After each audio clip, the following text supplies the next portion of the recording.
Chords podcast. I've realized after 119 episodes we don't introduce ourselves every week, so we're just floating heads with disembodied voices. We're not even floating heads because... Hi, disembodied voice. Hello, disembodied voice. Yeah. So this week I'm going to actually introduce myself. I'm Matt. I'm John. And I'm Steve, or disembodied voice. I actually prefer disembodied voice. Come to think of it, it's a little more personal. Figure that out. That's more personal? Yeah. And on that note, we are getting into this week's album, so we're going to get right to it. This week's album is a fan request. It is Owen Pallett and his record In Conflict. It was recommended by Heather S., who we know through Twitter. She recommended it through Twitter. Her handle is @wildflowerfever. So thank you for recommending the album. We're going to hopefully do it justice this week. All right. Well, Owen Pallett. First of all, I want to say thank you to Heather for giving us a brand new album, because it's kind of nice to have a fan sort of get on board with the fact that we review albums and their place in our time, which isn't to impugn retro reviews, but of course, you know, it's kind of hard to take yourself out of the time and then relate it to how it relates back then, and it's just a lot more honest if we treat it from today's standpoint. And this indeed is a new and wildly fresh album. And it's sort of heaven sent in many ways, considering how it relates to several of the discussions we've had on previous episodes and previous artists we've reviewed. Because in the course of researching this artist, Owen Pallett, several names unsurprisingly start cropping up around the interwebs, from favorite artists to influences and collaborations. And they start to kind of paint the picture of where an artist lies in the thicket of it all. And also, it's important just from the standpoint of finding new music. Get a jumpstart an artist who, for me, is brand new. So first off, there's some crossover here between this and My Brightest Diamond, which is important to mention because her album, This Is My Hand, which we reviewed on episode 111, was the impetus for our fan, Heather, to hop on board the Crash Chords train and submit Owen Pallett's album for review. Now, that crossover is important, just so much as they are similar style. Actually, style is the wrong word. They are similar in the music realm just because they have the same role. They are solo composers, vocalists, and also multi-instrumentalists. In other ways, they're wildly different. But that in itself is pretty awesome, and it shows that they're on one level very brilliant, and on another level highly ambitious. But also, like My Brightest Diamond, this is not an entirely solo project. Owen Pallett does collaborate and works with many session musicians to get the most well-rounded sound. Now, as for him himself, he primarily works with keyboards, violin, and of course vocals. And as a composer, he's recently known for working with Will Butler on the original score for the movie Her. Oh. Which, as many of us would know, I haven't actually seen the movie myself, but I know of obviously. It, yeah. Oh, it's essentially an AI, like, in the vein of Siri, and he falls in love with it. Exactly. So, Owen Pallett seems to be pulling from a lot of this deeply internalized work that you find in many other artists, often attached in some stretch to his name. There are several things that I've noticed he cited as influence. Chief among them, Shushu, apparently is a major influence for him and his earlier work. I believe, according to him, it guided many of his earlier albums and much of his writing for a while, and he was trying not to sound like Shushu, which is interesting because actually, based on this album, later in the game, but I don't personally hear any similarities to Shushu. Shushu is one of those artists which is so internalized, it's almost scary, like terrifying. Another comparison, I believe an influence is Red House Painters. Red House Painters would be the band that Mark Kozelek fronted, and we reviewed Mark Kozelek back in episode 71, his cover album, which was called Like Rats. So, yeah, there's Red House Painters. There's also his other band that he fronted, that Mark Kozelek fronted, which was Sun Kill Moon. So, all of this seems to be kind of surrounding his influences, but not directly in terms of sound. His sound itself, well, I'm going to hold off on that. I'm not going to stoke the fires of this review with genre replacement theories like we've been doing the last couple of weeks. I'd rather dive right in, because attempting to describe the sound before we actually get to the sound will probably lead us in circles. So let's jump into track 1, I Am Not Afraid. So I Am Not Afraid starts very simply with strings. We get a beautiful sound of strings with his vocals to follow shortly after. And we automatically and instantly get a sense of his, at least the start of his sound and that composition that's coming in right there. Well, they absolutely sucker-punched me with the intro. I mean, just that spine-tingling orchestral tremolo sort of shows you where he's coming from. Because this is something that, even as far as composers are concerned, you don't always go back to the traditional orchestra. It's not always common in modern albums, although it's making quite a few surges, I think, in the recent 5 years or so. In many ways, this reminded me of the Divine Comedy, another case where it uses orchestral motifs fluidly throughout his work. And in a live setting, he likes to use a remixing pedal. That a loop machine, where you play a little bit of a chord work, you click it, and then you go into the next one, and then you click it, and then you go into the next one. This way, we get a triple effect of the same violin, which does make it sound orchestral. You got the one sweep.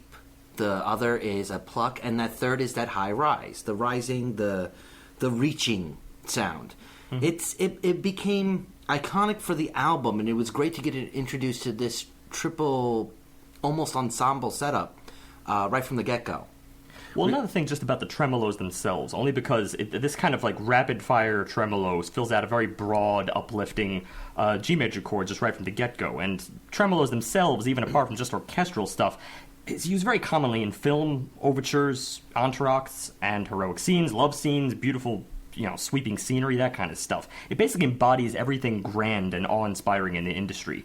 So this is very cinematic in its construction. Yeah, well, I think the orchestral composition really hammers that home, that kind of cinematic feel. And on top of it, I mean, we haven't really mentioned yet, but early in the song we do get a sense of his vocals kind of right out of the gate. And what I love about his vocals is he's almost constantly throughout the entire record has this vocal quiver that is always inherent in his voice. And we also get his I'm blanking on when they go high. Falsetto. Thank you.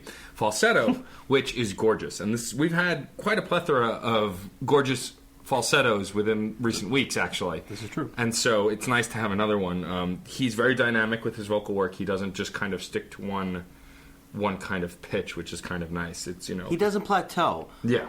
But at the same time, while I do enjoy both his vocal work and the lyrical content he's singing about, because he's really telling a story here, I was happy when this song made that huge shift to the B section.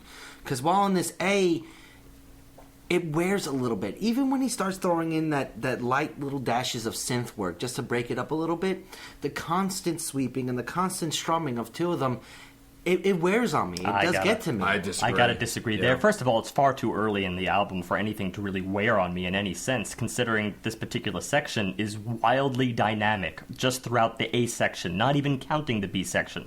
We'll get to the B section in a second, but you can only talk about that in context with the A section because it itself is wildly different texture. Just the A, talking about some other features of this string, because it's not just strings that accompany his vocals in this grand sweeping sense. It's about the way in which he composes this that makes him such a unique artist. Again, strings themselves does not equate to new in the modern world. It's more about the little things. For instance, just out of the intro, you get these little moments where the strings tend to dip several times from this big sort of happy chord down just slightly to either a minor or even like a diminished chord. And even though these are very brief moments, they're important because of how they sort of clench up the intro. And they're further even more strange because they don't just turn right over into that flat 3 or flat 5. We actually kind of slide downward. It's these glissandos down from the major down toward the minor or even the diminished, using the tremolo. So it's that combination of tremolo and glissando, which is a really unique effect that I often don't find anywhere. But But glissando in particular, that becomes kind of a running theme throughout this entire album. There's slides throughout. He loves to make use of sliding quite eerily from one chord down to the other. Now then it does get a little bit more regular, and I'm going to agree with John on that point. It tends to get, it goes from, say, doing that little dip every 3 measures to going into a much more regular, like 4-beat thing, or this sort of predictable patterns of just, 2 measures. So it's sort of, I guess it's more regular, but at that point, especially as far as an intro is concerned, I feel like you need that attachment as a listener to jump on board and not go in thinking this is going to be some avant-garde work. Yeah, I think it's very relatable too, and it gives you a focal point from this vast intro to this kind of regular tail end of the A section is what I think gives the impact of the B section, because then you get hit with this B section on a very sharp turn. It doesn't kind of evolve into it. It pretty much goes right into it. There's almost no transition. Well, basically what we get is a whole different textural backdrop. First, just as far as the transition is concerned, the horns step in, they sort of crescendo and bring everything to a silence. And now, after this, it's an electronic music piece, which seems incredibly sudden. But what you get is these sort of pops and drum box taps that seem to come across as very, very industrial, but also very modern.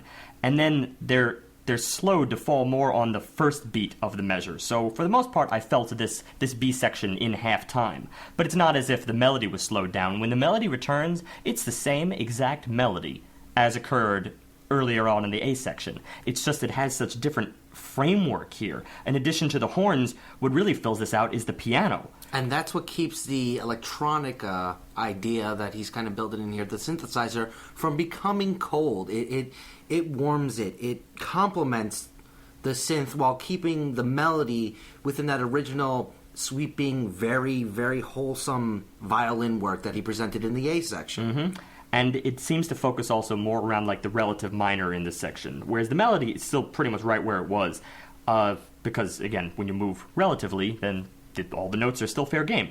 But what's weird is that when you shape it with the relative minor more as your bass, because that's the funny thing. In the A section, all you get is just this continuous G major tremolo that doesn't stop throughout. All the A section is just filled out through G major. Then all of a sudden you're down in E minor. Although, again, when you're talking about the melody itself, it very well could be either. It's just that you have that pervading G major feel because of the tremolo, that even though the cellos step in and sort of start to fill out this 4-chord progression that, explores a little bit further, you're not really stepping away from G major in your head. But then here in the B section, because the piano is really centered around it and it's comping, then it shapes more of an E minor feel at the same time. And you kind of whisk back and forth between this.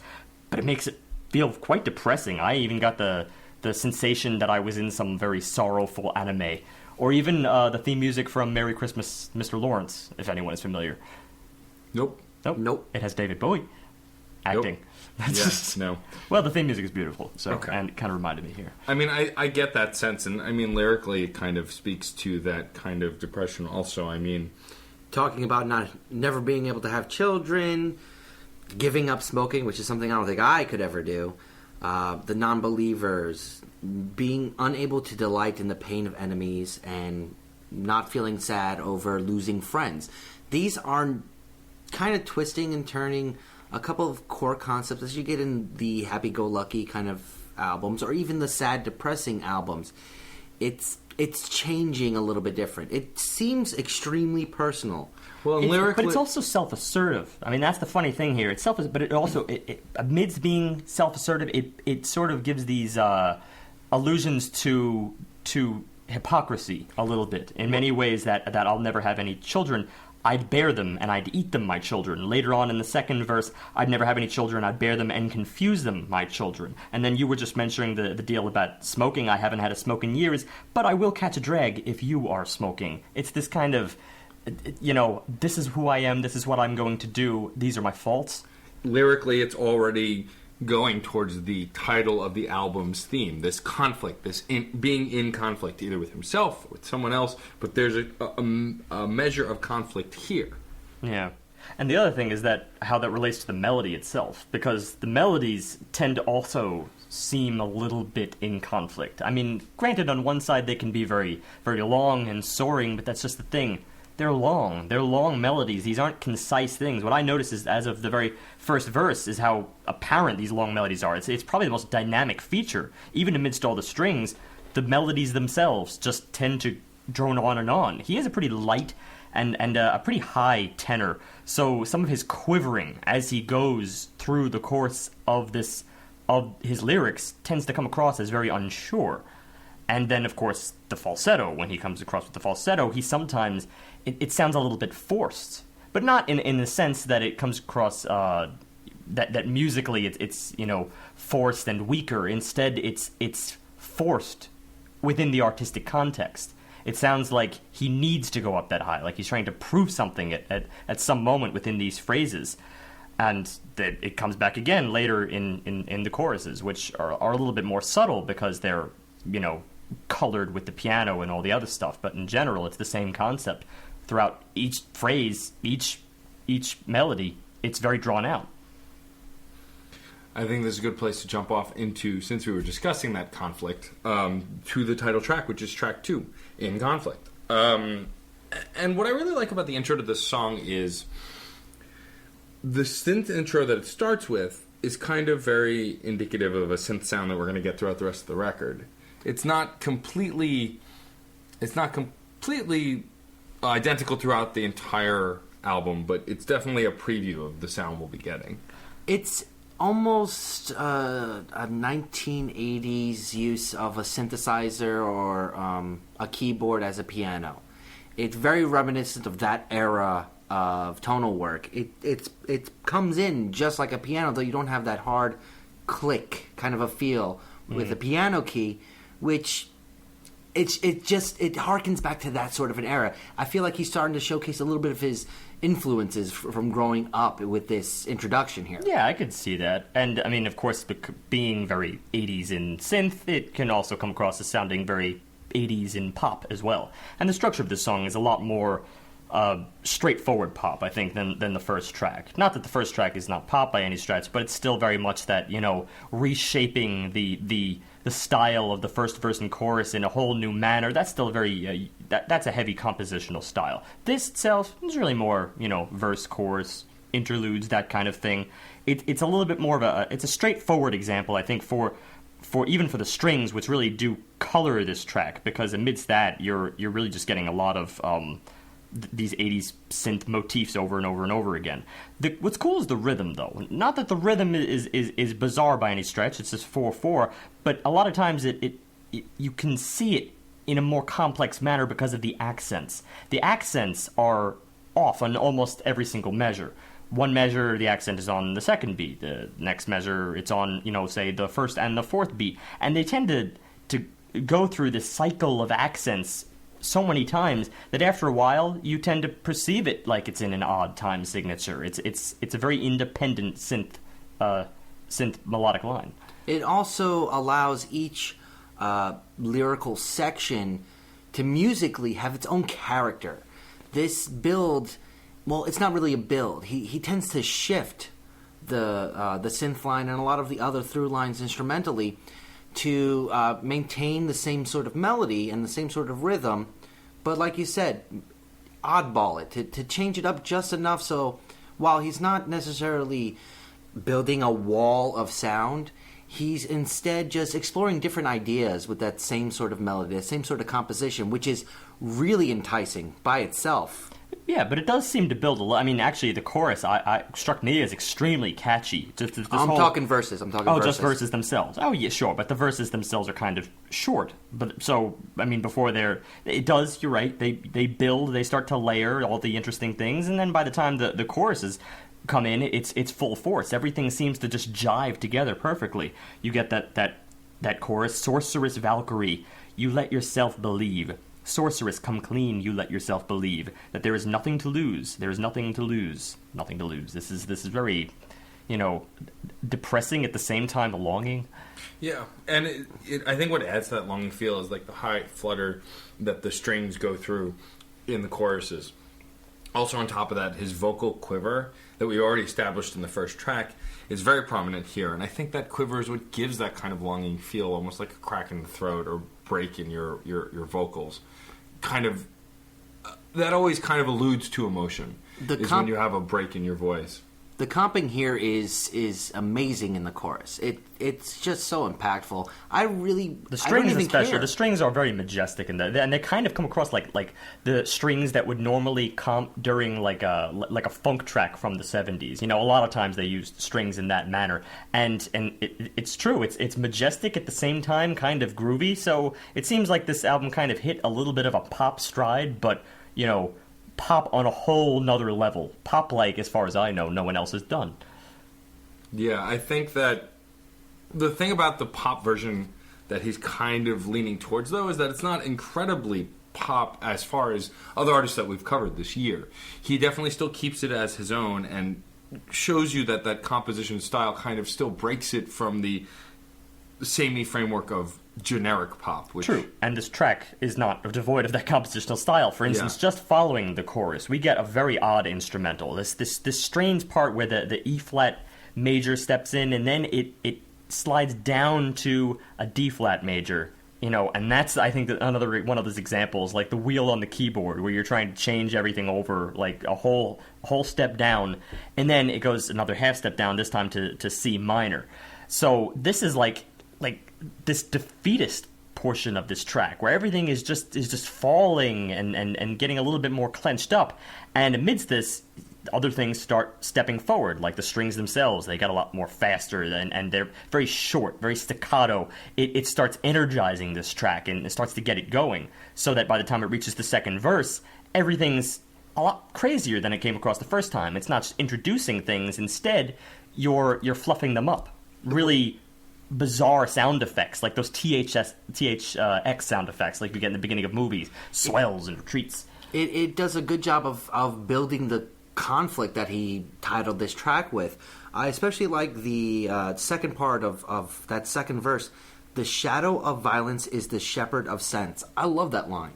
I think that it's an incredibly fitting line for what anger is. It cuts to the core. It's just so well put. That plus his vocal work, I'm getting a little scared at the kind of direction a person like this can go to. He's kind of showcasing a very dark side in a very melodic way. It comes across as kind of ironic, because he can paint very dark themes very positively as far as the music is concerned. Again, I'm still kind of grooving to the chorus, and I feel like I shouldn't be when you read some of these lyrics. Well, I mean, truth be told, there are plenty of artists, especially in the pop genre, who have made very danceable songs about very terrible things. So true. It's not that uncommon, but I think that the in summation of this track, it's just kind of that conflict, both in melody, both in sound, both in message, both in structure. Like, I think that's all intentional. I think you really have this giant ball of conflict no matter what angle you look at it, which I think is really fascinating about this track. And it's not really projected conflict. It's still held within inside. I think that's why he's grinning as he's telling you something terrible. I think that's what it kind of boils down to for me. Yeah, and it's a very repressed kind of an idea, because there's laughter on the outside, yet darkness on the in. It's a great duality. It's very endearing. Yeah, because everyone's felt that way before. Yeah. From here, let's go to track 3, On a Path. Whereas from the get-go, from the moment this track starts, we get this sweeping, swelling intro of strings. This is different. This is not, for instance, the same thing we got in the first track. And this is what I was trying to convey as far as this artist being he's a composer. He knows how to orchestrate, but at the same time, this is somewhere between several different animals. It's not just cinematic, but it's also not just, say, late romantic, early 20th century kind of work, and it's also just not orchestrated pop chords, because a lot of artists do that. That's actually very common in pop music itself. This is chilling stuff, like back hair on end kind of stuff. To start off this track, we get this very sweeping B minor 13th chord, which then slides down to, I believe, to an E major 9th, but there might be some added tones in there, or maybe even just E major with a few added tones. But that does not do any justice to the depth of this voicing. Again, extremely complex stuff, and it comes across very chilling. But then the funny thing is the shift that occurs right after this. It's so different. From here on, after this little second of silence, the main verse is driven by this pizzicato riff. You hear a bunch of maybe upright basses, certainly cellos, and maybe even violins themselves. Almost all instruments come together to pluck all, basically the entire foundation of this next section. And in doing so, they come across as the rhythm. It's really fascinating. The strings essentially become the percussion in this song, and I'd not really ever heard anything like that before. I'm sure it's been done, but it's definitely not common. There may be percussion like added in there, but if it's so, it's indistinct. And what really comes through is the pizzicato itself. So it's funny considering that, Matt, you had just mentioned it a couple episodes ago how when we were talking about following through on various different types of texture and making it so that certain cliched forms of texture don't sound old, like clapping, and you were calling for some kind of wildly new way of conveying the same thing. This is proof in the pudding right here. This is what we want to see more of. And from that, we go into the verse. I mean, obviously, that's sort of the foundation of this verse, and it perpetuates this kind of in and out motion, in and out, because the plucking, it's not that it just pulses at you consistently. It plucks lightly, then it plucks loudly, plucking lightly, plucking loudly. So every other beat, you feel this wave, this undulation to the whole framework. It's absolutely fascinating, and again, this persists throughout the track in various different sections, but they adapt themselves to fit the mood of each section, which does change as we go on. I really like the framework of this song. I think like the first two songs were great for many reasons, but I think this is where we're really getting a sense of. We're really getting into Owen. We're really getting a sense of his style, of his construction, of what he can do, and what he's trying to say. I also like that once we get to the choruses, how the outros of the choruses build. You know, we get a more orchestral sound by that point. It's not that the chorus is, though, really leading great, and that's what bothered me at first. The first time you hear the chorus, and even later on when the chorus comes back, it doesn't feel like it leads very well, but it infuses the melody from the verse into it fairly quickly, which you get to see the blend sort of happen as it goes along, and I love the outros, because it's sort of like a flip side to what we normally expect when you're going from A to B, when you're going from that verse to chorus structure. I noticed the same thing, actually, when we were going from the pre-chorus itself into the chorus. The pre-chorus, very, very elaborate as far as vocal harmonies are concerned, because it seems like he's either layering himself or he has backup vocalist in this point. And then it ends on an E dominant. And from this chord into the chorus, to be honest, I'll admit, it wasn't the greatest transition in the world upon that first chord change. It goes from E down to a B minor, and it's, that's pretty standard. Also here, the instrumentation itself seemed a lot thinner, so it was kind of a reduction in the chorus, it almost felt, which didn't have me in the first moment, but it progresses. There's this stepwise motion amidst the chorus. In the chords themselves, there's sort of this seesawing string motion back and forth, and it builds us through the motions, culminating back to that B minor, well, first to a B minor ninth in the first instance, and then after the second phrase, then it's the full-fledged B minor 13th that we had back in the intro. And I love this manner that the chorus, even though it didn't seem to go toward anything, it basically didn't develop right away. It kind of shrunk back a little bit and then redeveloped to bring back that earlier soundbite, which certainly was not just thrown in there for the sake of it. It's this driving soul of the song falls on that B13th, and it's absolutely beautiful. Combine that with the cool rhythmic effects going on, and this song just was riveting front to back. And that rhythmic effect, both myself and I believe Storm saw it as well, as sort of a Disney Pixar-ish kind of grand idea of a center stage movie piece. I wouldn't say Disney Pixar. I would say more just cinematic in general. I think I think Steve had hit the nail on the head. Trying to say Steve and nail and got Neil. Trying to. Well, Nagel does mean nail, so Does my it really? last name. Yeah, in German. wow, that's why I saw a construction company called Nagel before. Yeah, because I think I once searched my name and it's like, yeah, hey, look at that, funny. I'm a nail company. Sidetracks aside. So it really does kind of go that route, and I completely lost my train of thought. What the hell was I trying to say before I went off on your name? You were talking about, nails. Apparently, and hitting the nail on the head. I don't know. But what I really like about the structure of this song is that it does kind of move through and build, and it doesn't have these random effects that are kind of just useless in there. Regarding the kids theme, regarding that sort of kids movie theme is what he was discussing. That's right. So the cinematic nature. You had hit the nail on the head at the beginning of the podcast when in the first track you mentioned that he has this kind of cinematic orchestral sound. And I think that's what John's gravitating to, because he's a kid at heart. He's seen mostly orchestral-themed movies that were kids' movies. Well, no. I would say that the through line of the rhythm, the back and forth and up and down nature of it really does. It propels the same sort of way that I would equate a lot of like the happier songs that you get in Disney movies. Just the let's go on a journey. Let's go from A to B. But see, to me, this is a real simplification of what's going on here. I mean, you only see that because the rhythm itself, as addicting as it is a little bit childish at times, only because that pulsating, that seesawing, I guess these in themselves are kind of like playground words. You get this, in and out motion, and then there's a pause for, say, just one beat, and then it goes back to that, 1 and 2 and 3 and 4 and there's very, it's addicting in the way that I think probably anyone of all ages could get on board with this. I think this would be a great track even just to show a kid, because they would probably, little minds, they're malleable. They would probably attach this thing, and it would get stuck in their head. They would get addicted to it, and in the process, they're learning some pretty interesting stuff about how to orchestrate, albeit subconsciously.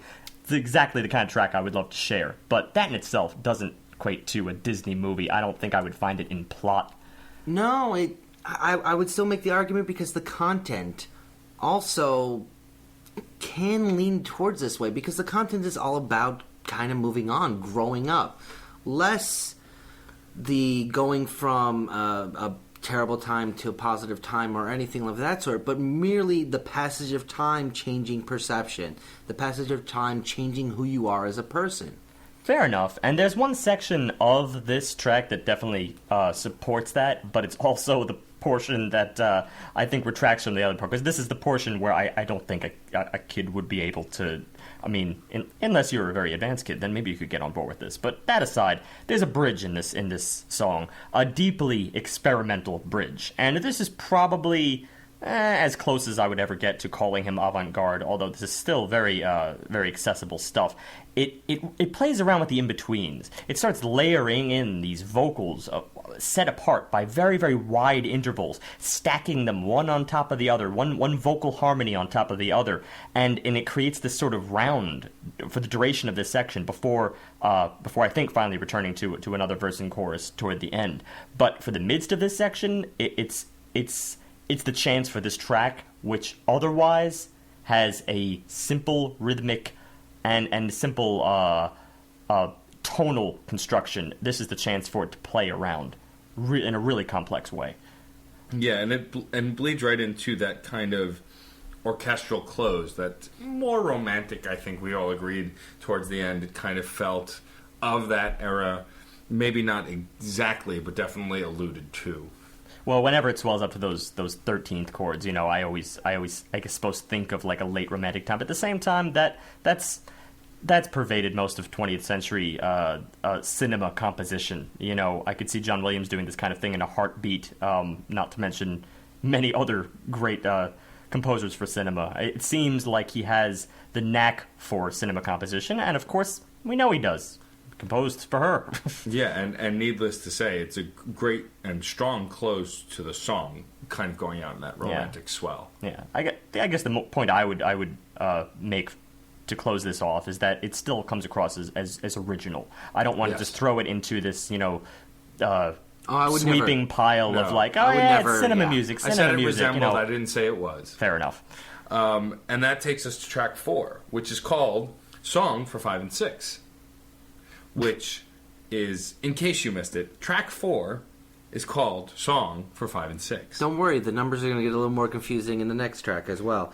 This one starts with, I guess the only way I can term it is Daft Piano. It is an electric keyboard kind of a setup that it just harkens back to a lot of what Daft Punk has done in their career. That I believe was kind of intentional. I think it's more focused towards that kind of 80s Tron style synth that we'd gotten in that movie. It was very reminiscent of that, very technology dripping with 80s sound. Well, that's because it's very even, and it also tends to focus around pretty simple motions, basically just arpeggiation. It's an arpeggiated synth from the very beginning, and it's accented by these strings in the background that are just plucking periodically here and there. But then there's one other thing that starts to step in. It's sort of this twisted howling sound in the background, and that especially starts coming in later toward the bridges. So, in general, it does come across as very electronic, and very, almost a little bit rigid, I suppose. In many ways, I think this is something that's also kind of easy for a kid to get on board, not suggesting the fact that there's a reference here to that effect. At 5 and 6, even as a child, you felt the terror of the infinite, stenciling your diagrams of trilogies and pyramids on the face of the infinite, and sing about a poetess, hyacinth around her feet. That it will never come again is what makes our life so sweet. That's beautiful. Yeah, and what really kind of sells the way he sings that is that synth that we started with, by that point in the song, once he starts to sing, kind of becomes this rolling wave of synth. It's not so even anymore. It's even enough because it has peaks and valleys, but you kind of get this almost wave that you're riding as he's singing these lyrics. And it really is, I don't want to say soothing per se, but it's not as aggressive as some of the other songs had been. True. It's definitely more even and more soothing than previous tracks. But with those lyrics, just dissecting them, it becomes the exact opposite. It's almost nightmarish in just the sort of ideas he's presenting. Well, I don't think so. To warn you with a bloody hand to never try to make the band. Said like a blister undersole, the body will heal any hole. The body gradually transforms and loses its features one by one, until it is as beautiful as the wind before the storm. That's some weird stuff going on there. That's half nightmare, half perfect dream kind of a landscape going on here. But, see, this is the thing. I find this in the context of a child's imagination, which can get pretty damn warped. So, as far as I'm concerned, this is all this sort of innocent exploration of the bizarre and the untamable. That in itself doesn't mean that anything particularly awry is going on. I don't think it implies anything horrific here. It in many ways, actually going back to the line that I had referenced, stenciling your diagrams of trilogies and pyramids on the face of the infinite. That in itself broaches much more positive things, the kinds of more grandiose and things that might come across, that might come out of a child's imagination. Because, again, amidst thinking of the very bizarre and macabre, children can also think of wild utopia environments. So all of this comes across in this song, and I think the playfulness of it fits it, to be honest. I agree. I think this fluctuation also shows both the darkness and light within himself, possibly at that age as well, speaking from personal experience. And there's of course, one more section in this song that captures it beyond any shadow of a doubt, because it lacks lyrics. This is the section toward the end, which I could only describe as some sort of Baroque bash. Yeah. It's an all-out jam in it, and it makes use of all these varied motifs that we've been building up here and there in the track, and then all of a sudden it brings it all together. It's in 6, so it has this very flowing motion to it, but also this overlapping motion to it, kind of like it's overlaying 2, 3, 4 different sound bites. You get the strings, you get the synths themselves that perform one phrase and then another phrase right on top of it, a little bit higher. And it's one on top of the other, one on top of the other. It's still in 6, but many times these motifs will fall in different places within that 6/8 structure. So it's rich, it's flourishing, and to be honest, I found it entrancing. It captures the imagination. It's a brilliant build, and it really kind of takes you along for the ride. The entire time, this synth was building to something and really bringing you along, and I think it culminates with this outro. Culmination is great, but the tone, I think I honed in a lot more readily on than the actual framework for some of his builds. There was a familiarity with the builds that, while I did really enjoy, kind of got hammered in by the end of this song for me. I couldn't unsee them. It felt like he was borrowing very heavily, but making it his own, as opposed to just more original composition work, which I'm not going to say that he's stealing it or anything like that. That's obvious, but he is coming up with original ideas, but it's original ideas I think other people have kind of done already. That bothers me. That goes back to what he's pursuing here. Again, this is the mind of a child, and it's probably the mind of him as a child, which you place that around, because I believe he's about 35 years old right now. You're talking about something around, late 70s, 80s right here. This is basically the time frame in which you're working, and you're dealing with synth that would be in that style, not to mention the kind that would come out of video games. Look at the line that you had read before. You saved the game, and Escobar came from the grave to warn you with a bloody hand never to try to make the band, said like a blister under soul. This is the imagination. This is immersing yourself in a game. Yeah. Like a game which most likely would have featured these kinds of sound effects. So of course it's borrowed, but again it's reinvented in his manner of encapsulating every facet of his youth. I think he very much makes it his own and personalizes it. I don't really get that sense of it feeling unoriginal. But you could do the math perfectly. No. Song for 5 and 6. Let's see, 35 puts it back at about 70, born in 78. You're talking about the sound bites of 1983, approximately. And I did not say unoriginal. Don't put words in my mouth on this one. I did not say unoriginal. I feel like he's borrowing a little bit too heavy. That was where I came from. He's borrowing so much as the synth, and I guess I'll leave it at that. I can't detect any borrowing beyond that particular sound choice and the arpeggiation therein. Okay. Now we go on to the further confusion of track 5, which is called The Secret 7, which followed track 4, which was Song for 5 and 6. Odd.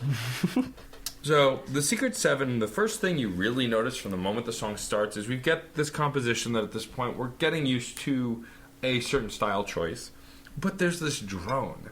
We talked about drones before when we had Molly on the podcast, and we were talking about the once. The once often used a kind of drone to give certain songs an even feel, or even a slightly unsettling feel. Mm-hmm. And that's what that drone is doing here.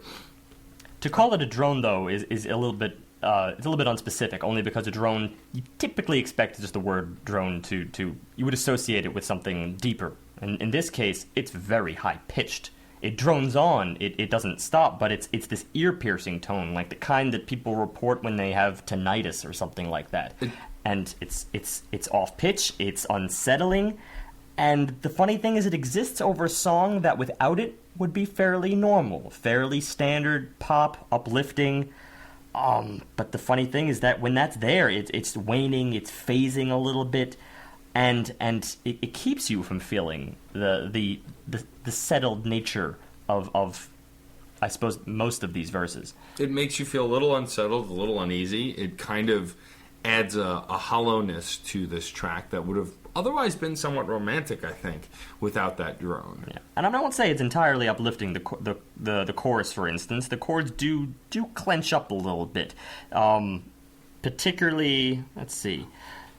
No, the water will get higher as fast as you run. At that moment, it's sort of dragging out that word higher, and then at this moment the bass is also very strong. So it starts getting a little bit more, I think, inventive in the rest of the track. It's not to say the rest of the track is devoid apart from that single pitch, but to be honest, you put it best before. How you said it's not the kind of sound effect that you can entirely ignore, but it's also not the kind of sound effect that you are so focused on you can't pay attention to the rest of the track. Yeah, it kind of exists in that realm where you're conscious of it, but do nothing about it. Yeah. That mixed with later on in the song, they bring in these sound effects that are almost siren-esque, like a siren of a fire truck going down the street. that mixed with that drone even makes it more unsettling, because the song otherwise, besides these sounds, like we said, would sound fairly uplifting. So it kind of almost is this unsettling horribleness or tragedy amongst a happy thought.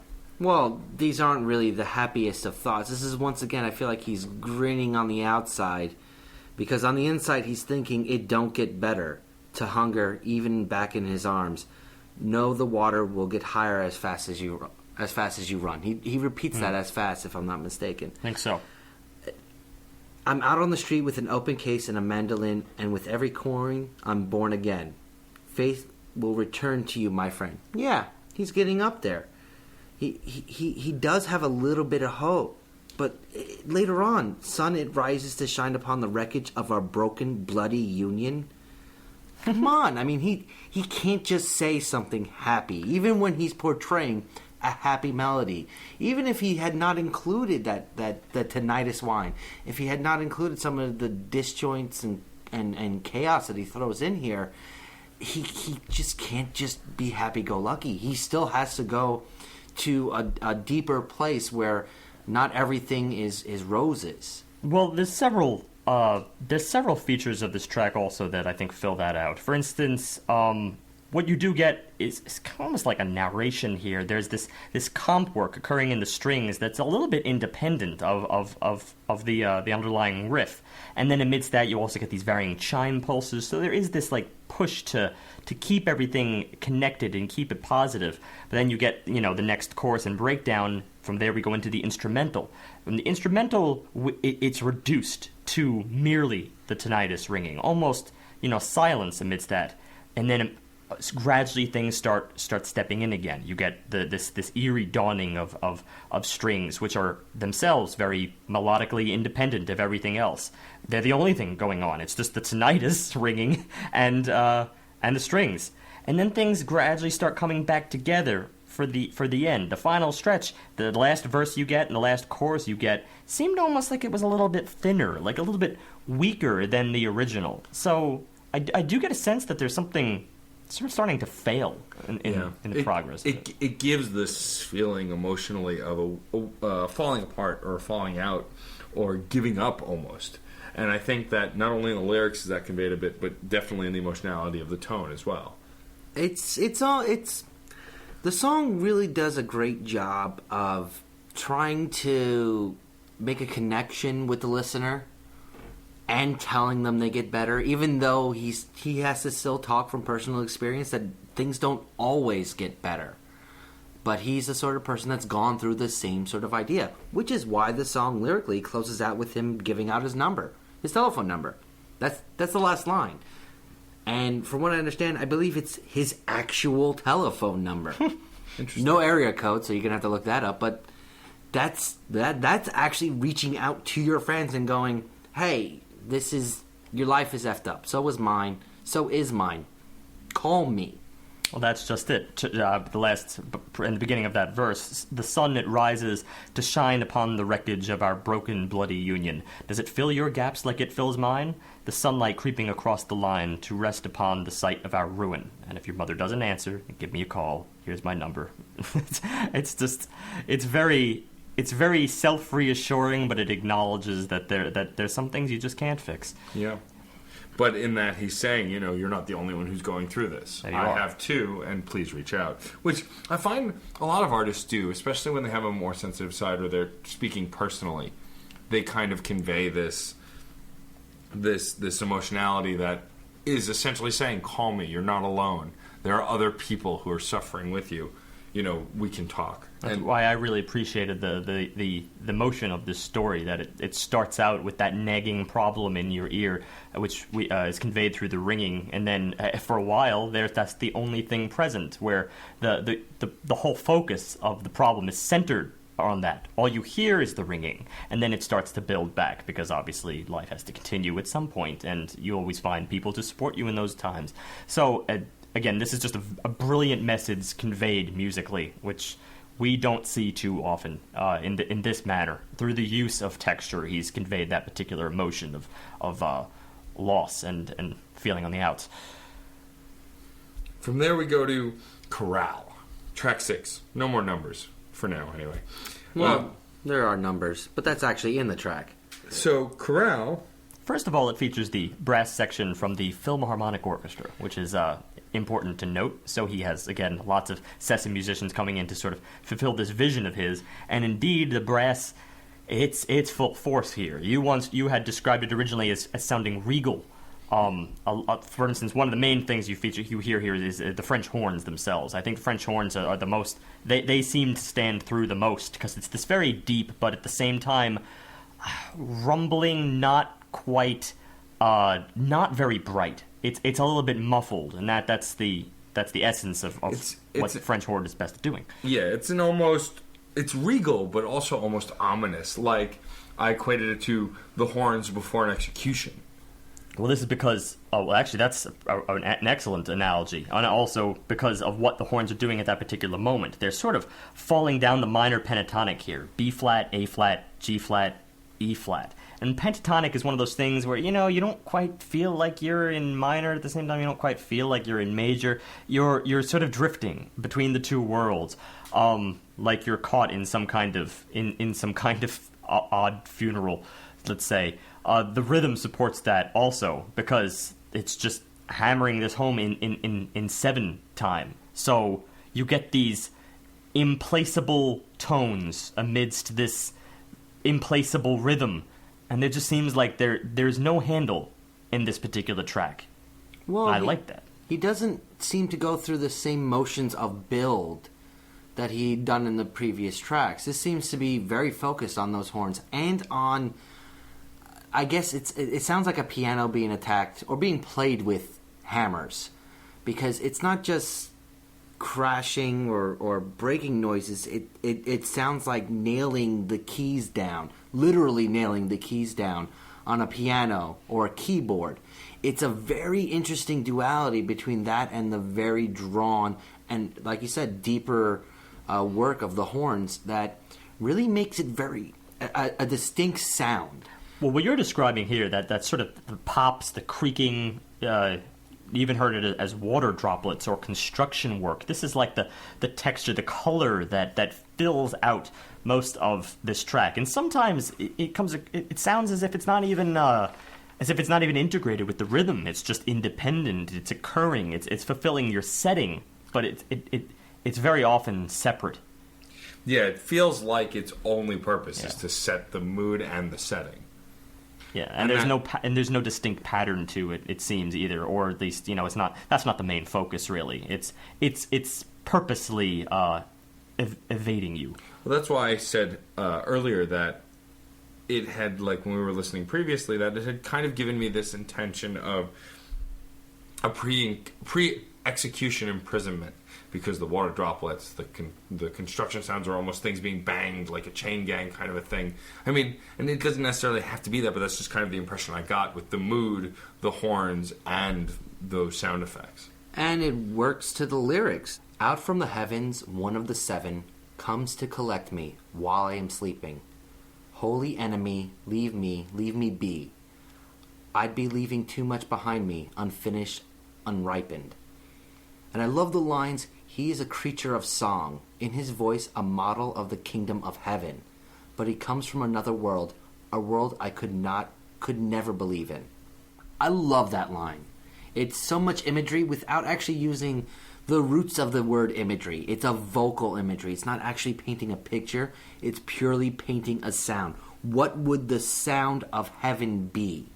Well, this is also, obviously this is getting a little bit closer to something that's more on the nose here. It seems like, quite frankly, more of a religious crisis.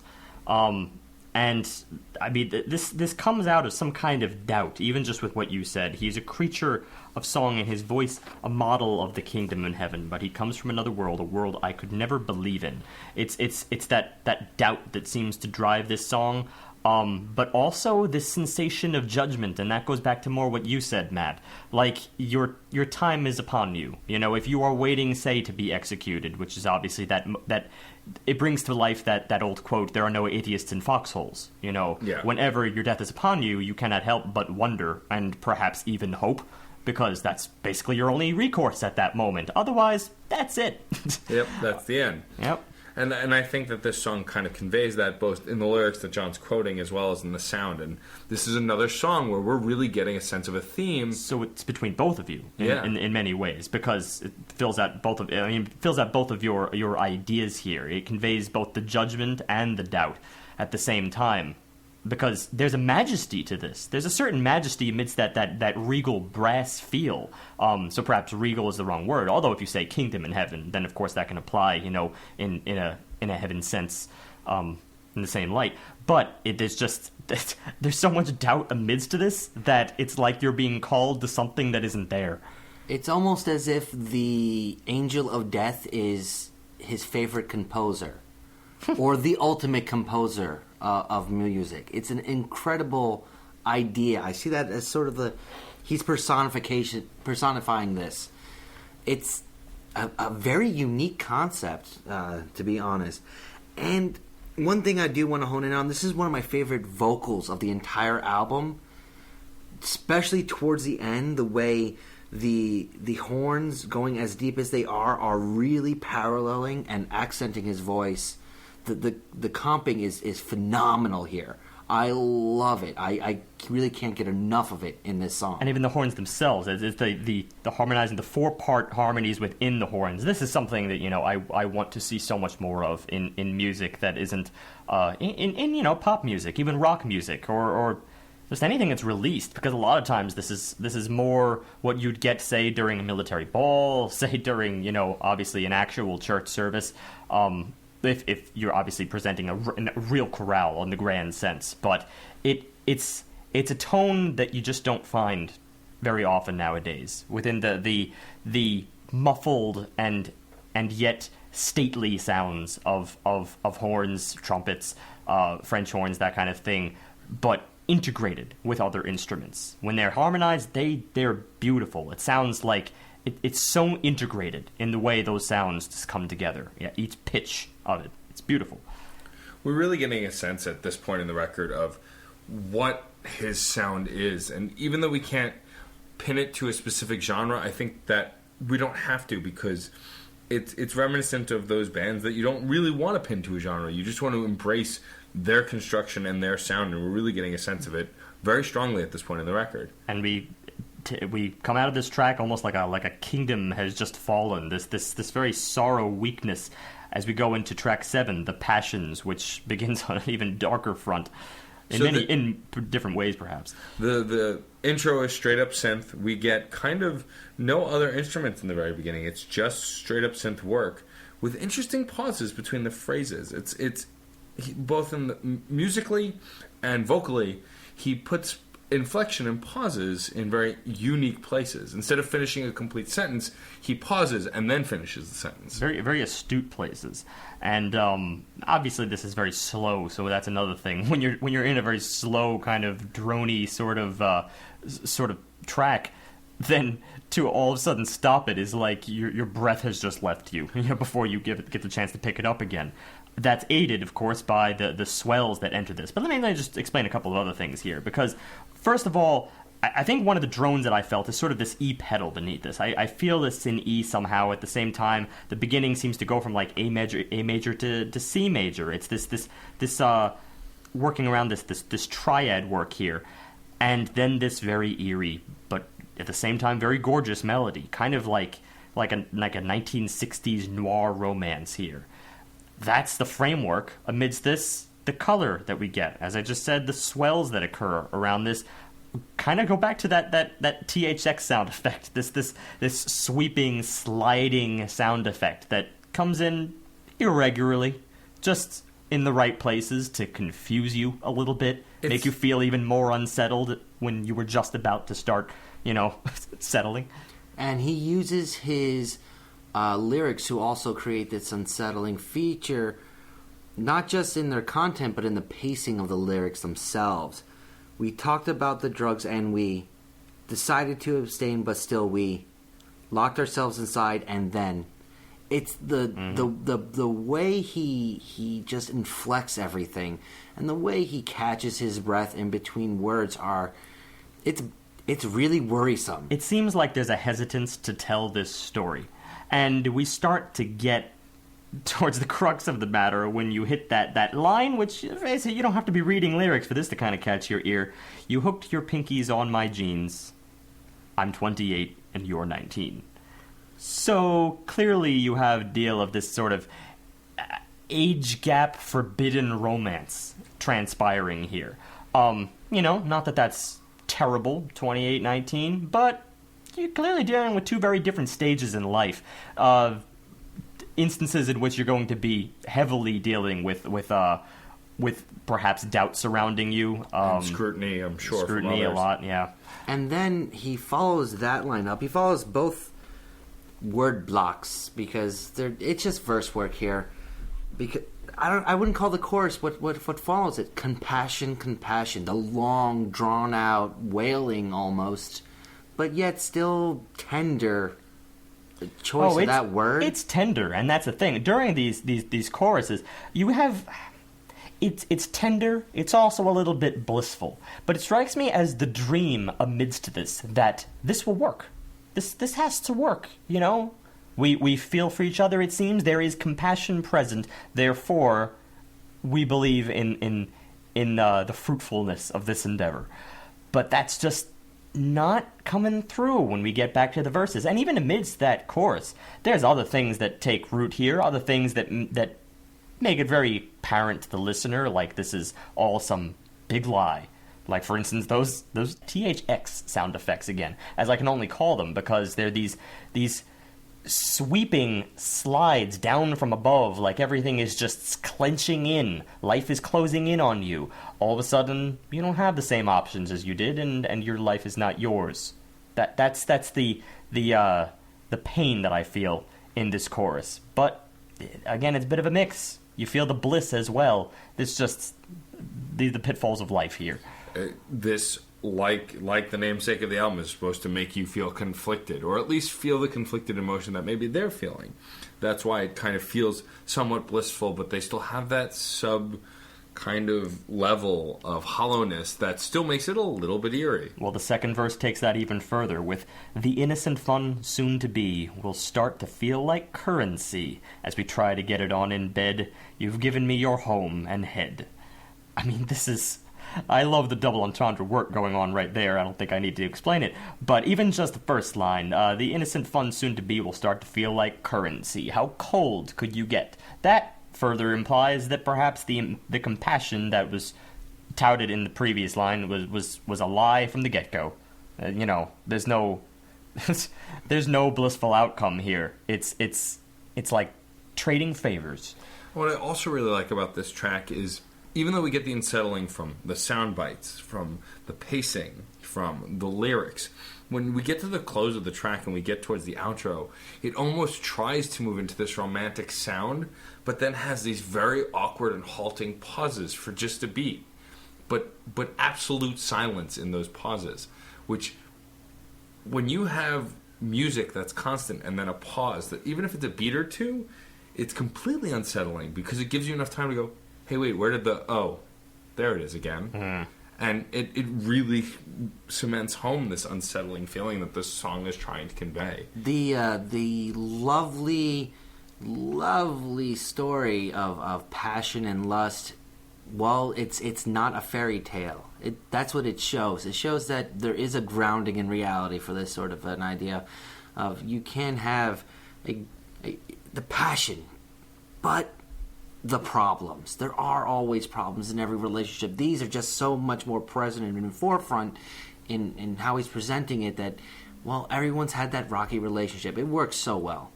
Yeah. Now we'll move to track 8, which is The Sky Behind the Flag, which the title already gives you a very strong imagery. I mean, if someone says The Sky Behind the Flag, as an American, you probably immediately picture the American flag on a flag post, the sky shining behind it, which not necessarily is what the actual song itself is trying to convey, but its namesake does give that kind of imagery.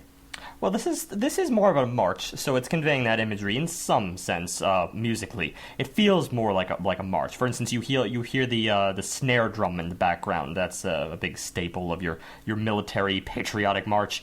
But amidst that, you also get these little rapid flutterings of beeps here and there. So there's kind of like an urgency to this, a little bit of an imminence. You take that over to the melody, which is it's soaring very high. At the same time, it also kind of lingers there for a while nothing changes in the underlying pattern until you get Need a Miracle. That's don't need a miracle, we need to lose control. Men only need to lose control. This is where it's a lot more rhythmically synced, it seems. Almost very kind of exotic, a little bit Middle Eastern. I didn't necessarily break this down, but I wouldn't doubt that it could be in Phrygian for all I know. It's exotic in its way, which is really contrast to the previous section. And if it wasn't for that little bit of fluttering, I would have even said that this was a little lackluster, because the beat was almost safe. It wasn't completely safe because they did have that not just urgency, but almost like the drummer. Every once in a while, someone's slapping his hands away from the drums, and he's either got to catch up or fall back behind or just do something to get back into the rhythm. It's, once again, we're going to use the word conflict, but it's more than that.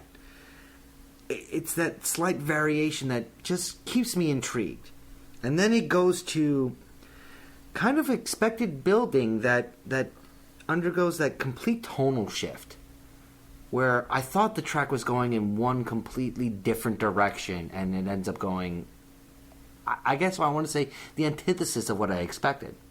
Yeah, it's it's very bizarre. As we go into the outro, I mean, the romantic strings start dying down a little bit, but it's still sort of littered with the pulsing of the synth, kind of like a metronome.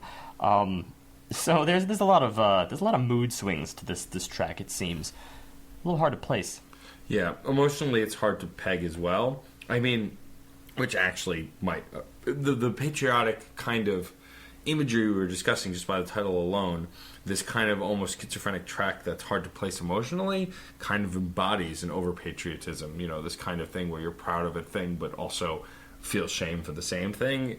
That conflict and that kind of indistinctness could be intentional, I think, within the track. I would say that it's not really patriotism so much as camaraderie, because what brings people together more than doing something like reciting a very familiar song, national anthem, hymns, those things are used to bring people together, and the lyrics, they speak to this idea of getting together. It's always we, or she and I, he and I. There's always a togetherness in what's being presented with the words. I'd always give that girl another shot. She said I was the guy behind the counter. Everything is just interconnected.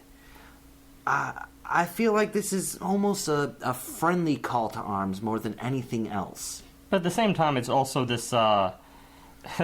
I see patriotism is the wrong word, but it is used to basically rouse you to do something. Call. A rallying call to himself. He refers to himself in third person at one point. Owen, why must you always be first to wake and first to flight, first to wound and first to fly? And then there's that, I need to lose control. Why can't I lose control? It's very oddball kind of roundabout way of telling yourself to rouse yourself on one hand, but also to not take things so seriously, perhaps. There's many ways you could interpret this, I think, but it was a little bit kind of like the last track. It was a little more of that in the middle sort of track. It's not quite fulfilling the same thing as on the money as the previous. And this gives way to track 9, which is -- greater than parentheses 1. It's an arrow. Yeah, that's all. It's an ASCII arrow arrow pointing at a first part. Yeah. Insert here, say. Essentially, and it's our first and only instrumental interlude, and it's about a minute or so. It's fairly short. And I mean, it's beautiful. It's composed. It doesn't really go anywhere, though. I feel like it just kind of serves the purpose of this kind of in between moment to break up the record. Well, it uses those horns from before. I mean, it brings that back as a soundbite. It's a more satisfying tone. So, you kind of get that satisfying interlude, a little bit of an intermission. You're right, it breaks everything up. I like the fact that it brought back that as a soundbite, and I still think it was very gorgeous. But it's true, it doesn't really seem to be fulfilling anything quite yet. It's just serving a purpose as far as being there and breaking up the record. I believe it's serving more than that, but I think that would have to do with the story itself, which we haven't exactly honed down. Yes. That track gives way to track 10, The Riverbed, which from the minute it starts is this frantic, hectic drum, bass, and string clutter. It really, really gets into it right from the get-go, kind of giving you this idea of an active riverbed. It's a little bit less impactful, I gotta be honest. As of this particular track, I think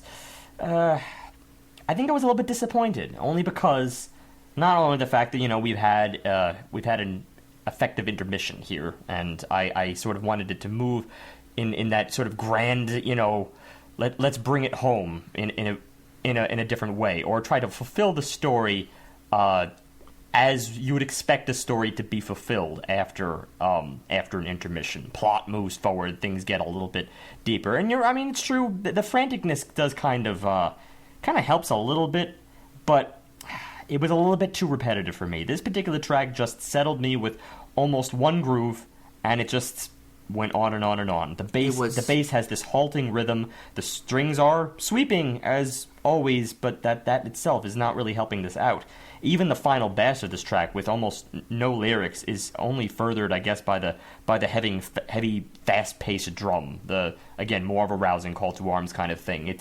It's rousing. It's got rhythm. It's about all it has going for it. There's no progression in this track. I don't know if he was going for another anthem or call to arms. I don't know if he was just trying to hype up this sort of third act of his album, but it came across as just too much of the same thing, when the emotional and musical variety we were getting per track what's much more bountiful, what's much more colorful in the previous tracks. That said, I love the words in some of these places. Once again, as a lyricist, Owen's phenomenal. This fits. This really does. Here's the thing. When you look at these lyrics, the track itself makes sense. I don't believe it's doing anything musically that really, again, makes my back hair stand on end, but it fits. By simply just being frantic, and that alone, it kind of conveys a sort of middle-aged crisis. Perhaps not quite middle-aged yet, but you get a lot of this in the lyrics. Heart in your mouth, hand on the paper. With the new work that you found, the gift of your depression bears you down, down, down. And when you wake for the 6th straight day, with the tanqueray, you will rise again, and drink again. Hurtle into the breach. Let your body fall out of reach. The real crux of this comes in the next paragraph. On the day you find your 30s have left you childless, remember, when you meet your coupled friends with unease, the world will forget all the good they have done, and the world will forget any good you have done. Hurtle into the breach, let your body fall out of reach. It's very panicky. I especially like the inflection he puts on the world will forget all the good they have done. And he rises towards the end, and it's sort of disheartening, but when he does the same sort of thing in the next line, and the world will forget all the good will forget any good you have done. He almost sounds hopeful about that one. He almost sounds like I kind of want to be forgotten. This way, not just the good, but maybe the bad can be forgotten as well. Maybe I can just do what I want to do and move on and not have to worry about what everybody writes about me or history views me. It's so great, just a little bit of a twang and change he's putting, but the music doesn't support any of this. I feel like I kind of wanted something else. It supports it, but in the simplest of ways. And that's what I mean. The problem. There had been so much more interest. He clearly knows how to use music to the best of his ability. In this particular case, it's very much just like, let's make something frantic. He got that that much out. But in the context of this album, it's one of the weaker ideas. I disagree. I don't disagree that on the album arc, maybe, that it's weak, but what I agree that the structure of the track, if you are not on board from the beginning, you are not going to like it because it does not vary very much. It's very repetitive in the sense that it does not change throughout the entire arc of the song. Well, that said, I liked it from the beginning, so it not changing didn't bother me at all because I was on board from the beginning and I enjoyed the frantic nature of the song, which was only backed up by the lyrics. I thoroughly enjoyed it from the beginning, but he had set a precedent of really pushing the boundaries so heavily, and to have a heavy build right from the get-go instead of a slow burn, which I'd almost come to expect, or instead of just fooling around with the different layers, it was disappointing. I disagree. I was not disappointed by the fact that he changed it up. He wasn't doing what he'd been doing the whole record. He did something different. I wasn't expecting it, and I went along for the ride. Even if it was a little samey throughout, I was on board with it. But it's not drastically different in many ways. It's still using his go-tos. It's using the texture of this album itself. It's just a little bit more frantic. Again, that's really the only way I can define this track. That it just doesn't quite, reach the same incisiveness as say back in like the Secret Seven, where you had that ear-piercing drone which distantly represents something lurking in the background. Here it was more just like the easy solution, and in the end, all I get as a listener is just frantic. I can't infer further from the story beyond that. Whereas, a track like Secret Seven leaves me wondering. Throughout most of this album, he leaves me wondering. In this particular case, it really just seems there.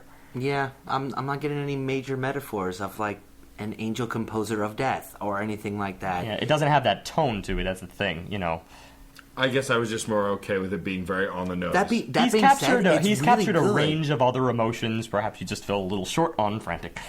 So, yeah. Read the lyrics. Definitely read the lyrics. Or listen for the lyrics, as some of us can pick them up just by listening. Well, this transcribe. Actually, we'll point that out. While he does have slight variation on normal pronunciation, because I believe he's from like Toronto or something like that up in Canada. Yeah, but that's not like that varied. No, he's got a little bit of you see a little bit of the influence of the regional area. Yeah. So it that's does like the most lead... American part of Canada, though. No, but what I'm getting to is some of his pronunciation is a little bit unusual, but he does keep it very crisp and clear, which is another thing I really love about his vocals. You can understand pretty much every word he's saying. That's not something you normally get when you have such a heavy focus on the music nature of it. Well, that's because in general he's striving towards something very honest, open, frank. Most of this is just sort of bearing his heart to the world in many ways. So you can't, that's another artistic choice. It would be unbefitting to approach that kind of atmosphere with, say, the elusiveness of what we got back in, Daryl's Ohio with that vocalist who you can barely even make out anything because it's just conveying, frantic longing. He's at the top all the time of what he can summon within him. He's just at the edge, so that to the listener, it kind of all you're getting is the emotion, less so of the words. This is a manifesto. Well, this is also in his vocal training, I think, in his style of singing, because it's very almost Broadway-esque the way he delivers the vocals. So almost overly dramatic, like a stage show, which is, when you're talking something very personal, you would be delivering the lyrics, I think, in that manner. And overdramatic is actually, I think, a great term for the next track, Infernal Fantasy. The sound of the music when we start here, I said something along the lines of a galactic galloping. It feels like it's a steady rhythm in the sense that it feels like a galloping horse, but it's done in a synthy kind of sound effecty way that it feels more outer spacey. And it oscillates between higher register, lower register, but it's very present and yet pauses. This is another use of pausing to set up emotional levels. The problem with this is, well, it's just galloping through the whole through line of this song. it's focusing too much on the punctuation, in my opinion. And that was a big problem for me because aside from the galloping percussion, the bass that comes in fairly quickly, which is great. I love the bass, but it's so fleeting at times that I can't latch on to it, even though it's used as such a great emotional tool. Well, this was a tougher one because it's sort of... If I considered the last track to be a bit of a hole in the album, I feel like this poked a little bit more of a hole in the style itself. Only because I liked everything. It was kind of back to what he had earlier on. I liked the, good old-fashioned Owen Pallett here, doing what he does, setting up texture, stacking things on top of the other. You get that galaxy galloping, and it's very much like soaring through space. But it's all, it's using the 16th notes over and over again. That galloping is conveyed by that, 1E and a 1E and a 1E and a 1E. And then beyond that, the bass steps in, makes it a little bit more interesting by just sparsely, throwing in accents somewhere against the beat. And then the brass interrupts, just, with the silence swelling amidst that, the brass just interrupts it. And you get this explosion of sound. Unfortunately, it came across to me as a little bit more of a wall of sound. This is one of those instances where I don't think it's pushing boundaries. I think it's just kind of plateauing right there. The melody in this section, unfortunately, feels very apart from everything else. Until, and this was one perk that I really had to give it, the male choir that steps in here, which again, could be him, could be backup vocalists, but it's probably just him over him again. And I believe that was the section that continues on with wait for sunlight, wait for another time, wait for sunlight, wait for another life. Sunshine through you, sunshine over you, sunshine through you, sunshine over you. This is, this is, I think, more what I wanted out of this track. It's just I felt like it was more of a... I could never go as far as this album is concerned to say a sloppy build, but I think it was a bit of an anticlimactic build. Well, it was because there was not really a build. It started with a sound and then exploded into another using some of the previous pieces, but it didn't build to it. It just jumped to it. And I think we've gotten so used to, like, at least... in Riverbed, there was no jump. There was a jump into the track, but it all stayed pretty even after that. There was no jump to another sound. Whereas in this, we really get, instead of a build, we get this jump from one sound to another, which I think could be even considered a little jarring in ways. Well, this song speaks of, bluntly, climax. That's what the song really kind of boils down to, and that jump, makes sense within the context of the theme that's kind of going on here, at least lyrically. I just would have liked to actually see the transition. It's hard to present such an abrupt idea by doing an abrupt build or an abrupt song. And while Steve mentioned the choir, I wasn't really feeling the choir. I wasn't really enjoying the backup vocalist, which was actually a different person, Brian Eno. Oh, I'm sorry. Oh, Brian Eno. I'm sorry. Eno. Brian Eno is, he's a well-known British. Recently that he was featured in. Damon Albarn.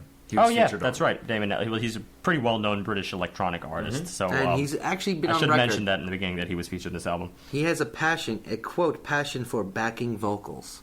He loves doing them. There you go. Well, so he'd done them on clearly Damon's he's in high demand. And while the vocals are in and of themselves really good, I do like the choir as far as choirs go. I just felt like it was another departure from... It's a light choir. It's not really choir. It's choiring, let's say. Yeah, it's just another departure from what I was enjoying about previous tracks. See, we're going kind of an odd direction with this track here, only because, again, I think it makes sense. I'm talking about, infernal fantasy here. I think there is a reason for this climax to be somewhat, as I originally interpreted, anticlimactic. I think that this is not really trying to dump it on you all at once, but again, within the context of this album, it just seems like this was executed somewhat to a somewhat lesser degree than previous tracks. Still think it's interesting, and I still think it's got good parts, good segmenting. But the whole, as I said, that I was trying to point out within all this is the progression, the approach, the development through these different sections. We know he's a great orchestrator. We know he can build things in a pretty interesting way. It's more like now I'm searching for the long form stuff, and that is I see some holes in that toward the end here.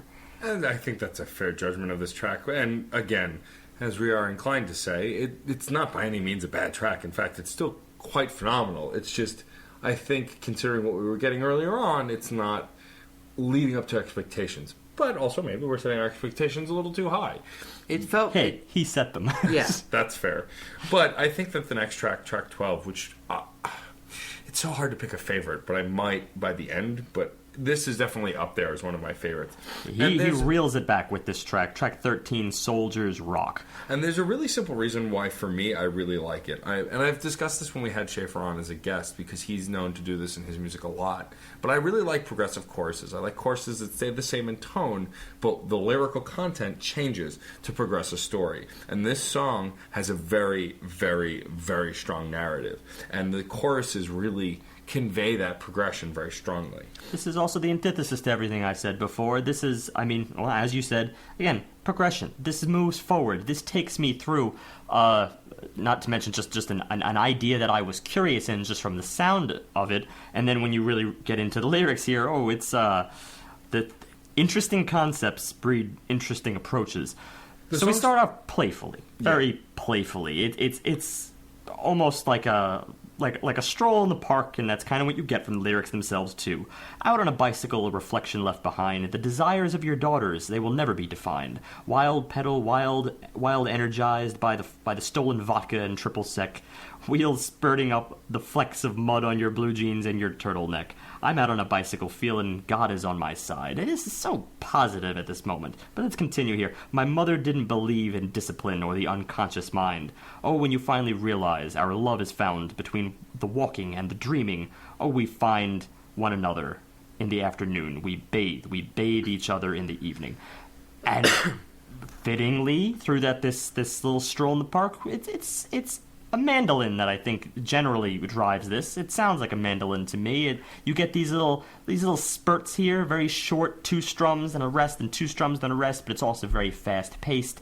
And then it starts to introduce a layer. The first layer you get is this distorted keyboard. And when I say distorted, it's so distorted you can barely even make it out that it's a keyboard. For a while I even thought it was just the mandolin fed through some kind of oddball phasing, but it is the foreshadowing, the main foreshadowing feature for this track that will lead us into what we eventually get. Well, from we fight one another in the afternoon, we bathe each other in the evening. It just starts putting in a little bit of conflict, and that's what this song ends up being about. Truly, sort of a summation of the idea of what he was doing in this whole album. It's childlike conflict. You fight your brother in the morning, but when you get home, you're sleeping in bunk beds, all right? You may be, whacking each other upside the head, but at the same time, you're brothers. But when it goes into somewhere between the road and the ever-darkening sky, oh, the greediness of our hearts will not be satisfied. As it is said by the occupants who rally around the outer steps of Parliament, so it is said confidently by the men and women working in the government. Confidentially. Oh, confidentially. But okay, come on. All right. You're starting to see the comparison build here. Obviously, between the kinds of things that you were taught growing up, which is mostly all that stroll in the park kind of stuff. Be kind, play nice, do all these positive things. But my mother didn't believe in discipline or the unconscious mind. This is said. You get his background within all this, and then it all of a sudden picks you up, places you in another environment. The environment is obviously war. Yeah, flat-out war, conveyed by the final lines: "Pick up the bayonet and run it through the stomach of your brother. Pick up the bayonet and run it through the stomach of your brother, and then pick up your bloody arm and run it and put it around the shoulder of your lover." All this this macabre camaraderie amidst also being taught to hate. Okay, so it's another anti-war track, but it's a damn good one. Well, because it's the overall evolution of a soldier. It's this idea of you're raised one way, you believe one thing, you love your mother, you go to war, and then war changes you. War changes you, and it teaches you a different code, a different set of morality that you have to live by because you're at war. But the problem with war is that you eventually have to come home, and that final chorus, that progressive chorus about putting his bloody arm around his lover, is this idea that you bring those demons home with you. Bingo. There's no cure for any PTSD that you get. You can work through it, but ultimately, you come home and you're someone different, but you still have to put your arm around your lover. You have to continue your life. I wouldn't even say it's an anti-war song. Unless you really are going down deep in the levels, I would just say it's a war song. No, that's not going down deep in the levels. No. I would say that this is a satirical propaganda piece. I mean, sure, under the umbrella of war song. As yeah, far but as like specifically, like it feels. I don't know. It feels like a USSR style of propaganda, kind of a piece. Of yes, go, defeat the enemy, and then come home and raise your children. Kind of an idea, which did happen. I mean, you can World barely War even II. call it satire when it's so on the nose, considering it paints one thing and then the other. So it's, you can't even put it as propaganda piece because, no form of satire that on the nose would ever fall under propaganda. But clearly they don't want satire in that department. But just the way that he introduces various levels of conflict as the song goes on, it still feels rousing.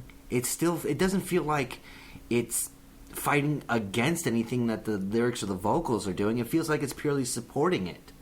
Oh, well, wait, which part are you referring to again? The song as a whole. The song as a whole.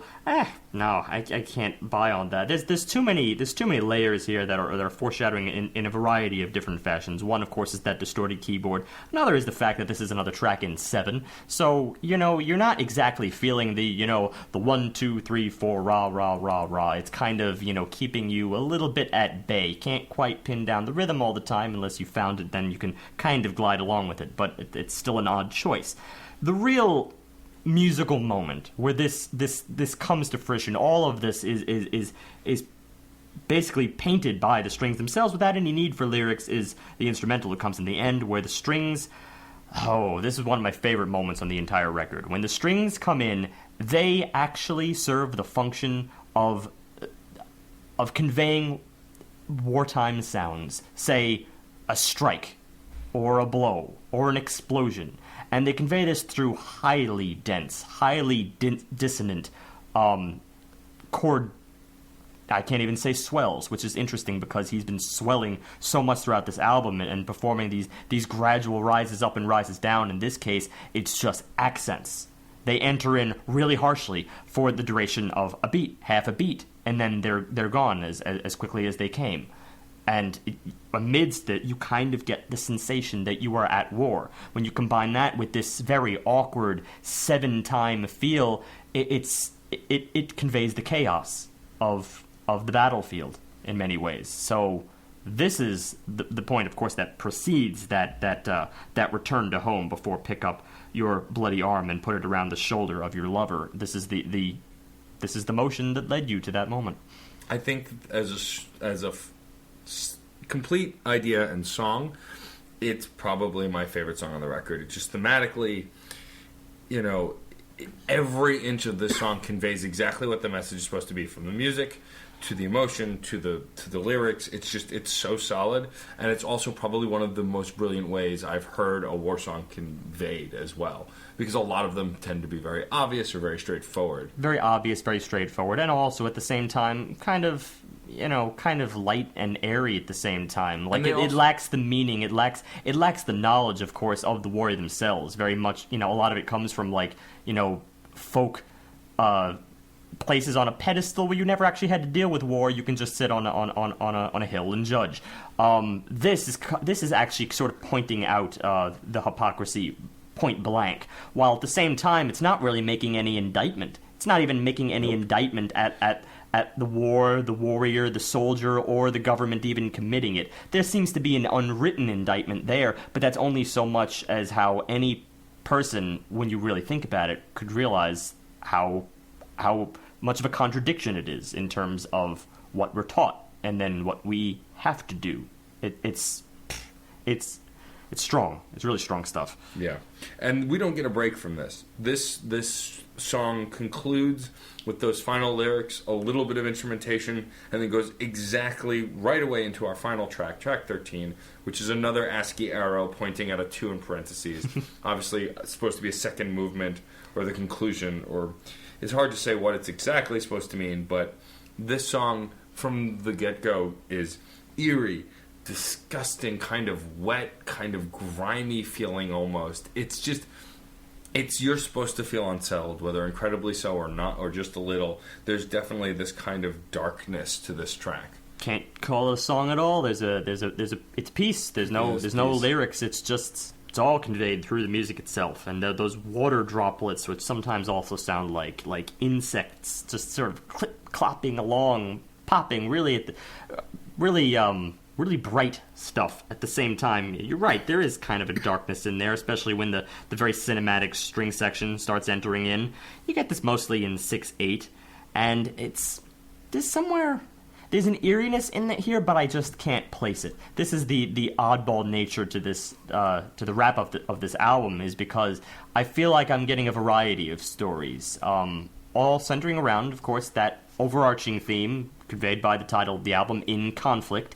It's many different areas of conflict in various walks of life, whether you're a child, whether it concerns your significant other, or whether it concerns your relationship in war. I mean, I can't precisely say where this part 1, part 2 instrumental really exists in that framework, but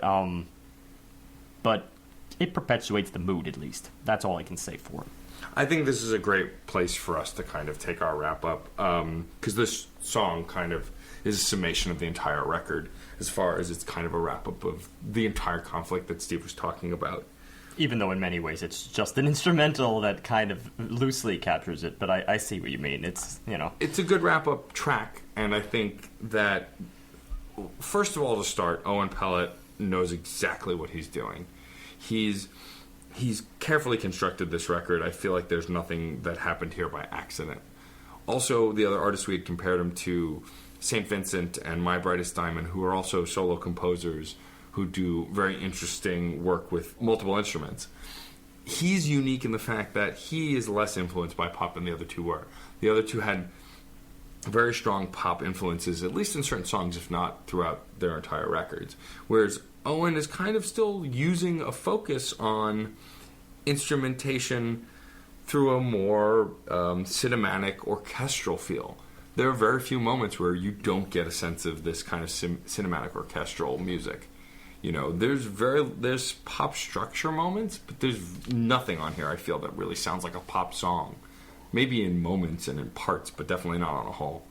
And I think that's what its greatest strength is. Also, thematically, there's conflict through the entire record. I don't think there's a song on here that's not dealing with conflict, which is what he's kind of trying to convey. Some of it's personal, some of it's more general, but all of it is this version of conflict that he's conveying.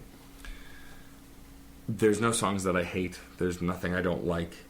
There were moments that Steve and John mentioned where they were unhappy with the direction he took, but I honestly liked the change, the variation, that he wasn't doing these complex layers. He was doing a pretty straightforward, straight through line of the riverbed, which I thought the franticness and then the crash at the end essentially gave this song a structure musically of flying down a river on a log, not able to stop, and then going over the side. And it doesn't really break from its theme emotionally at all. I rated both My Brightest Diamond and St. Vincent very highly.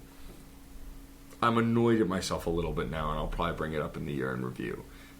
And this is going to lend to our topic for today, which we'll get to a little bit after our wrap-up, which is the hyper-focus on our points in the rating system. That's Steve's fault, because he started it. The miniature decimals, especially as we get closer and closer and closer to 5, so stay tuned. Because it's no secret that I rated St. Vincent and My Brightest Diamond 5s, but truth be told, if I knew about Owen when I heard St. Vincent, Owen would have been higher. And I love that St. Vincent record. I really do. I think she's a fantastic musician, has a gorgeous voice, but Owen just hits things here that St. Vincent didn't come close to, and it makes me wish I could bring it down a bit. But again, we'll cover that more in the year in review and in our topic.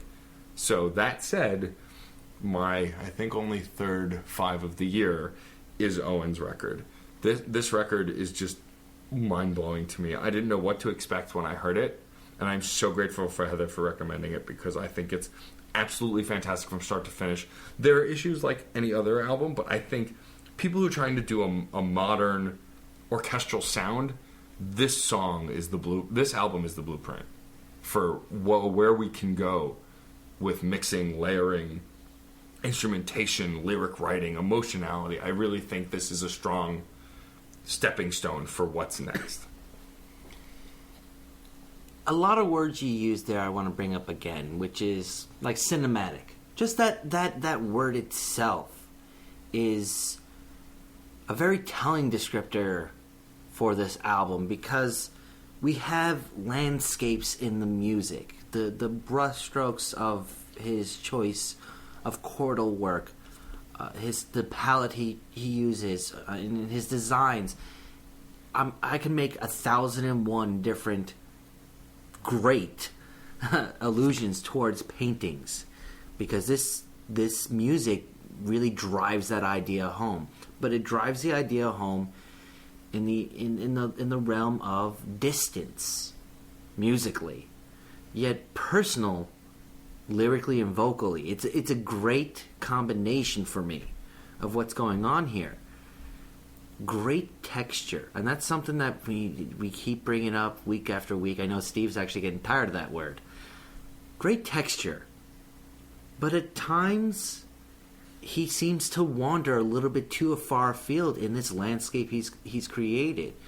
Stuff like the riverbed, it's a little bit too frantic. It's a car chase or kayak chase, if you want to get, actually to the terminology, but it's got its hiccups. It really does. So I'm not even going to compare it to My Brightest Diamond or St. Vincent or anything like that. It's a different type of beast here. Conceptually, there are similarities between these three artists, but musically, this is in a whole different realm. Owen is a genius. I will always use that word. He's a genius when it comes to the compositional work. He's great.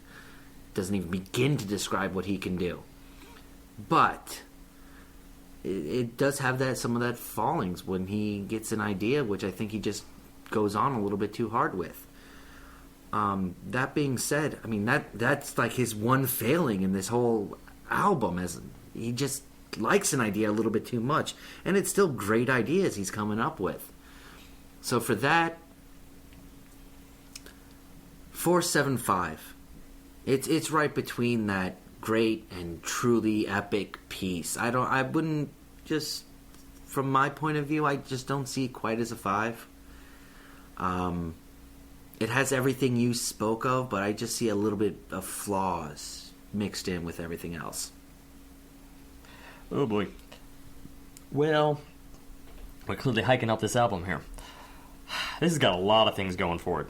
It's tight. It's fluid. The theme of this really makes sense, and at the same time, I kind of like that it's not really trying to tie everything together in this, personal album conveying one track to the next, in building sort of the human being who is the artist behind you, because we've conveyed this in previous episodes. I believe actually this was the My Brightest Diamond episode. One of our topics concerned sort of building your album around a theme that is who is the artist, the self-titled album and things like that. It's a little tricky, and sometimes it's a little bit tiring. I don't always want that, and I kind of appreciate that this artist did the good old-fashioned thing. You pick a theme. The theme is in conflict, somewhat broad, and then various tracks explore different facets of that concept. We got that in many places on this album, and in most places, the music made perfect sense. He used tools at his disposal, at his very intuitive disposal, because, as John said, he's a brilliant artist. A brilliant artist, brilliant composer. I think this guy can put stuff together just by envisioning what a certain emotion should be, and then all of a sudden he comes up with these wildly unique motives in order to convey it. that's got to be promoted like almost at the forefront, because it's so common that we encounter albums that just can't do that to the same effect. Instead, they use existing material to still accurately convey something. In this case, he's going a different route. He's going in a route which I think will probably stick in your head.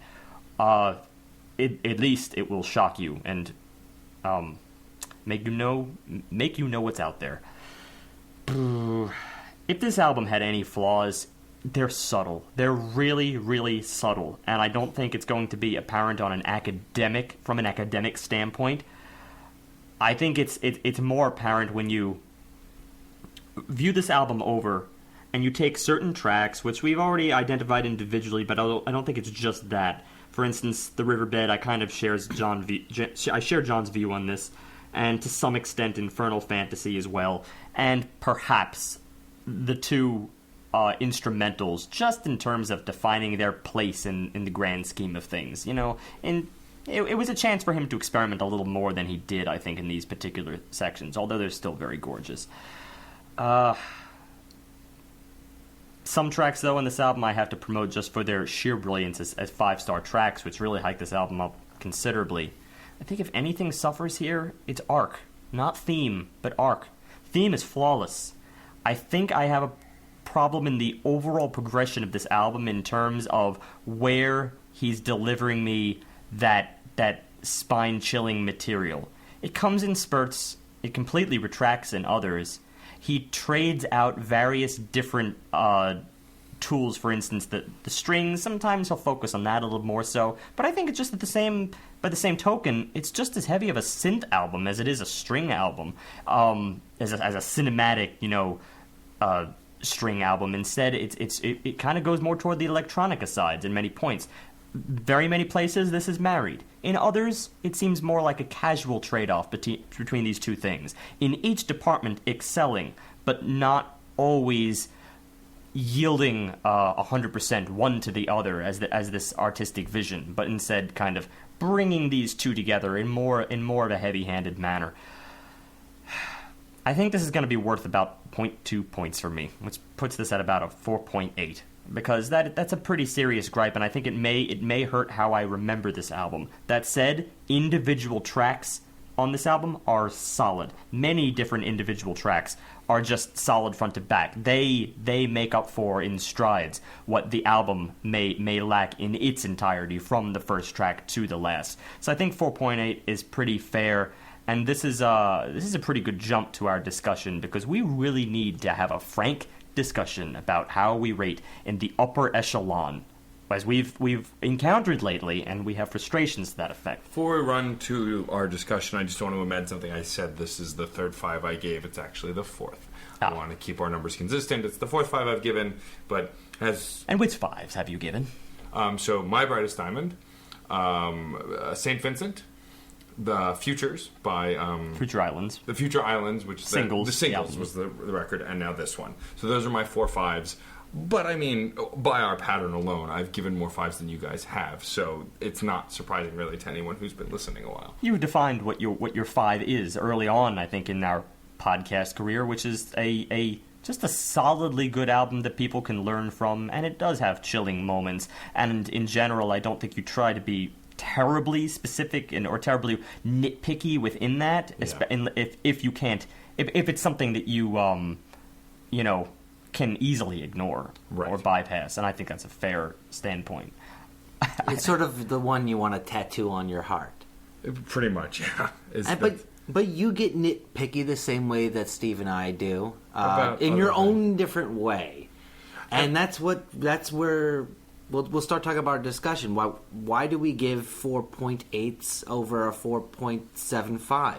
Why do we actually go really, really specific on these decimal points, especially in the upper echelon? This for us, from our point of view, tends to be extremely important, because the chasm, the difference between a 3 and a 3.5 is not nearly as big as a 4.8 and a 4.9. At least in my opinion. I know that my two co-hosts mostly share this opinion as well.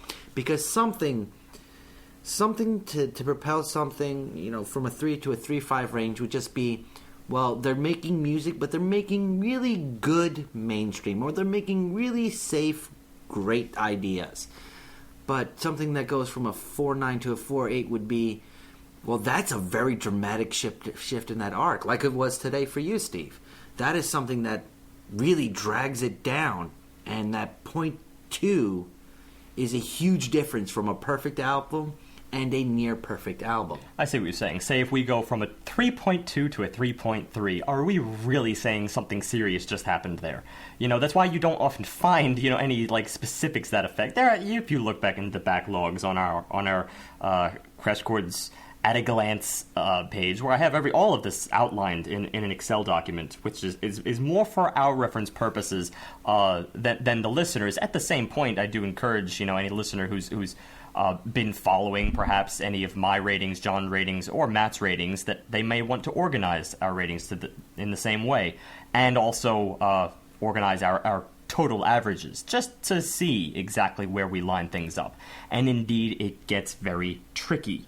There have been moments, as I said, where I would get very specific in the low realms, but this would only indicate, say, just what pushes you below a landmark like a 3, or a 3.5, or a 2, or pushes you just above that, over that mark. Say the 0.1s, or maybe the 0.2 for good measure and things like that. In general, you're really talking about splitting hairs, because it's just whether you make the grade, whether, it's kind of like that A minus, A plus, B minus, B plus deal, where it's like, it feels good just to have the letter, to have made the A, rather than the B plus. You still feel like you're kind of behind that bar. I feel like this is the superficial ways that we sort of rate the lower end albums that are kind of lacking on multiple fronts, and we're just getting a little bit picky on those fronts. But it's true. As John said, we get extremely picky as we go toward the upper echelon here, and I'd liken it sort of to this asymptotic relationship. If you took any math and you can picture this graph in your head of a line that gets really, really close to its axis, incredibly close, but it never quite touches it. That's often how I view music. And it's why, to date, I've really only had one 5, and that was God, Sticks, and Visits Conundrum back in episode 51. And I cited it for multiple reasons. At the same time, I could probably write papers on that album. That's not to say that 4.8s and 4.9s aren't, for all intents and purposes, brilliant. And for many ways, anything above 4.5. If 4 to 4.5 equals good, then 4.5 to 5 certainly equals brilliant. At the top levels there, you're dealing with incredibly specific things, and I'll yield the floor to one of you to try and convey some of those things for the moment. Well, for an example, for me, I've given out 4 5s this year. But something that I gave a 4.5 last year that I really loved, but I just didn't feel hit that 5 realm, was one of our favorite to talk about bands, Steam Powered Giraffe. Steam Powered Giraffe's Mark III was a 4.5 for me. And I cited a lot of reasons, but the biggest reason was because it was vaudevillian in nature and it kind of was all over the place. It was very brilliantly handcrafted, but there was no strong emotional arc. There was a loose narrative that we've discussed, which is coming to fruition because there is a preview that the next, that it did have a stinger about space, and the next album will be in space. I love that sting. Oh my god, I love that preview. We called it. we did call it. But that said, still, I mean, the story, it was a loose narrative. I mean, there were songs to struggle to fit into that narrative, and I think that's where it suffered for me. And emotionally, too, there were songs that were just really fun to listen to that I really enjoyed, but emotionally I didn't really get behind. The reason that an album like Singles, which sound-wise might have been inferior for some, but I still gave a 5, was because I was, like John said, I pretty much wanted to tattoo that album on my heart. And I think so. It's really a great way of putting it from the way I'm rating.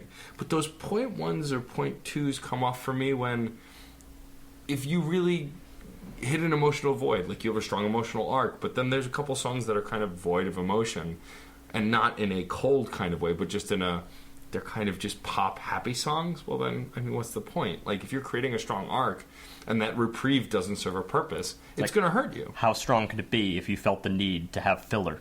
Yeah. On your, you know, incredibly personal release. It's an inherent detractor. It's why Beyonce's album got a 4.5 from me last year as well, because that's one of the most personal albums we've reviewed, because it's clearly about her from start to finish. But the truth is, there were some songs that were incredibly safe and there was no emotional connection. And she was making a very personal album, so leaving that stuff out really hurt that record. If you wanted an idea of how we actually rate albums, episode 100 is the perfect way. We really go through every little tidbit of how we rate albums, from the macro to the micro, back to the macro. And it's those major points that we always tend to hone in on for when we start dealing with 0.05 of a difference. Because it is really important that, well, all your dominoes line up. That your Rube Goldberg machine of an album, when you first press the button, finishes what it's supposed to be doing. And that's really how I view it. You need theme, you need arc, you need music, you need lyrics, you need this, that, the other thing. Well, maybe one or two of these things can have faults, but when I can point out a big song or a large piece where I go, that was not ideal. Well, that right there, that's point one.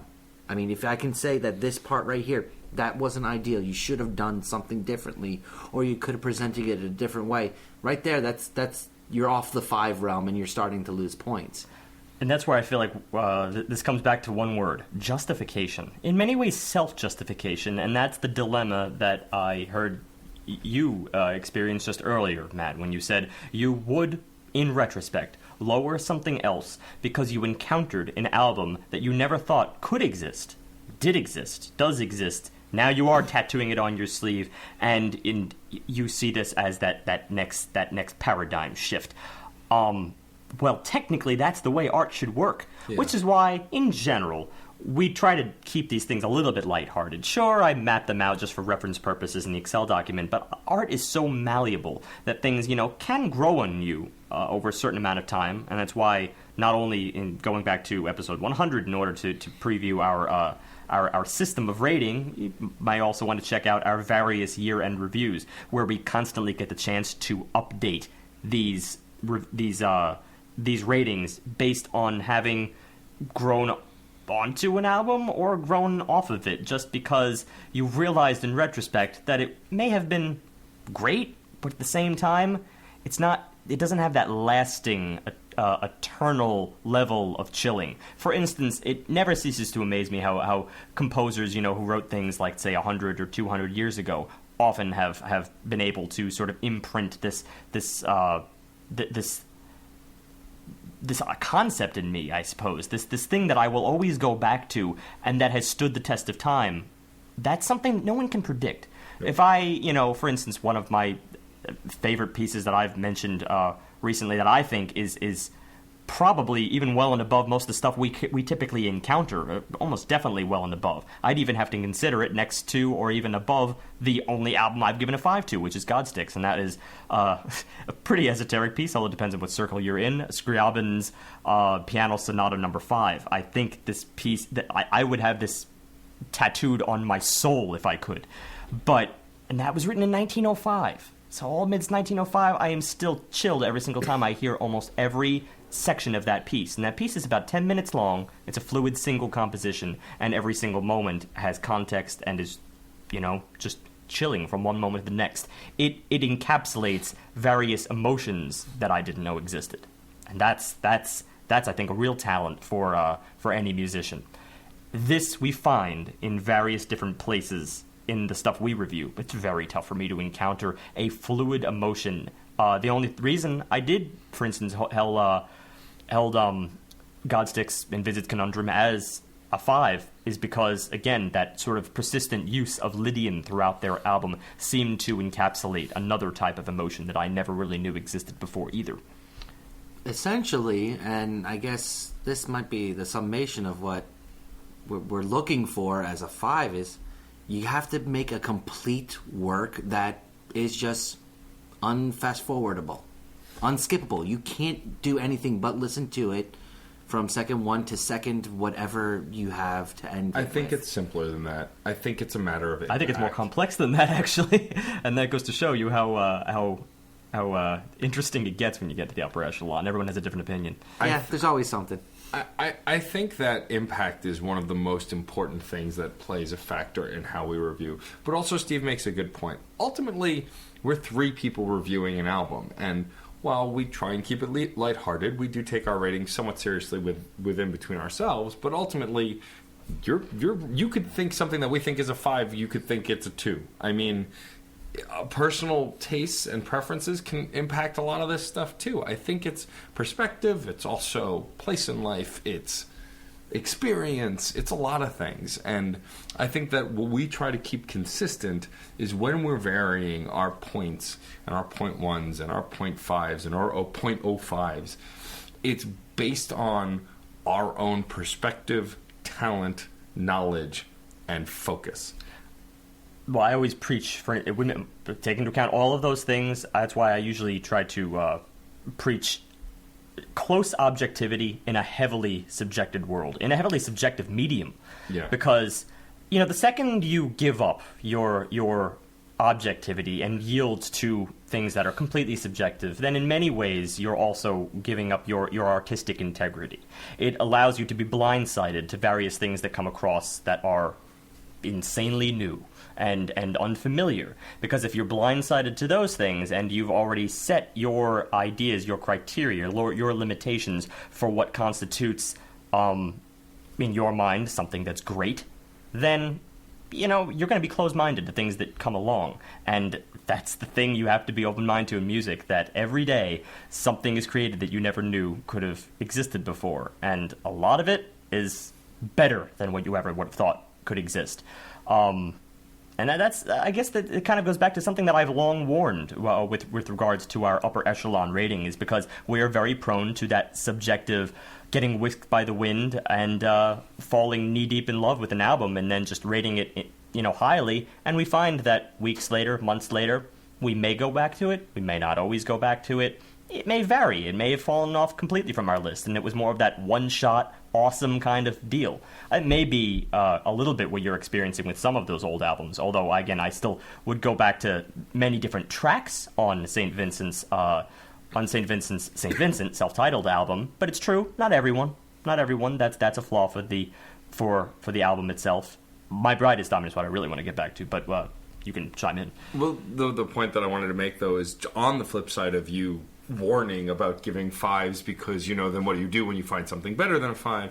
For me, it's also not giving 5s is just as flawed, because then you're never really fully admitting to yourself, possibly, that something is really great, because you're afraid that other thing might be out there someday somewhere. True. And so it's finding that balance, essentially, is what we're saying, and that's why these very precise point ratings exist, is finding that balance within ourselves and within our rating scale. True, and it outlines exactly how ridiculous this can sometimes get. Yeah. I actually had a quote from my friend Larry, who once said, when you really stop and consider what a 5-scale rating is, it can blow your mind. Yeah. It can really blow your mind, and you will go insane as you try to divvy up these little tiny things. We do the best we can, but that's why I always maintain that these are always subject to change. You would lower this, perhaps, as you encounter something new, just so we don't go off the charts and try to go up towards 6 and 7 and 8. We will adjust these as time goes on, and I may even make a new column in the Excel document down the road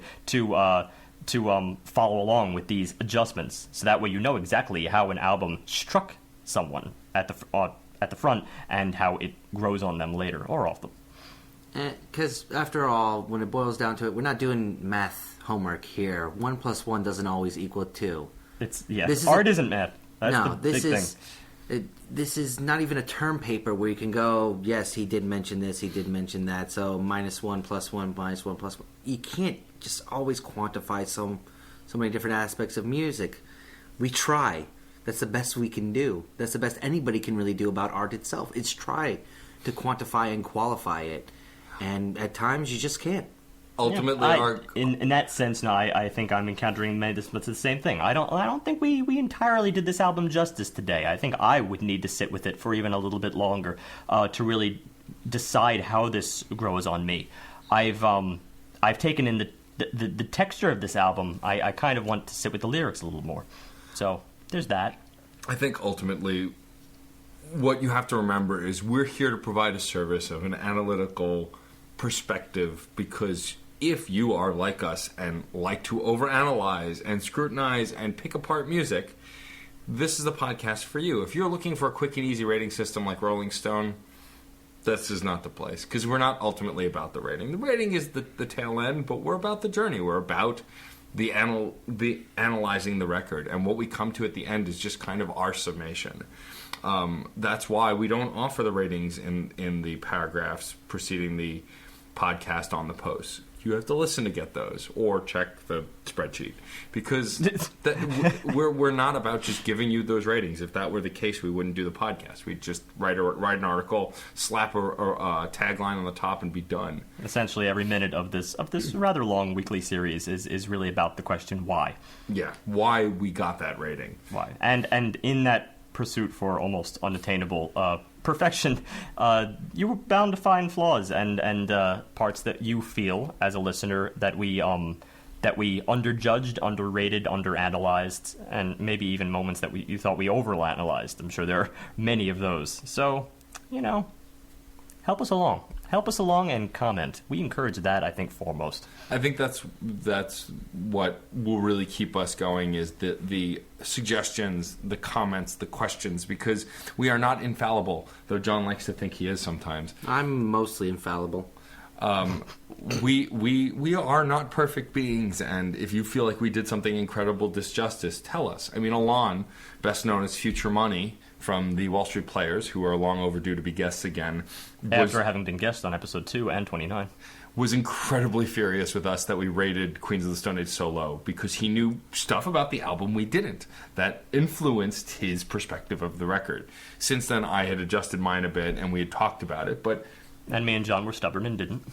But this is part of it, and I think that's why we also try and use these points, is to kind of give that leeway. Which brings it to the other point, which is, of course, the introduction of new music. Again, we like to share stuff through this. At the same time, it's been proven we love getting music shared to us. In that respect, thank you very much, Heather, who recommended this album today by Owen Pallett.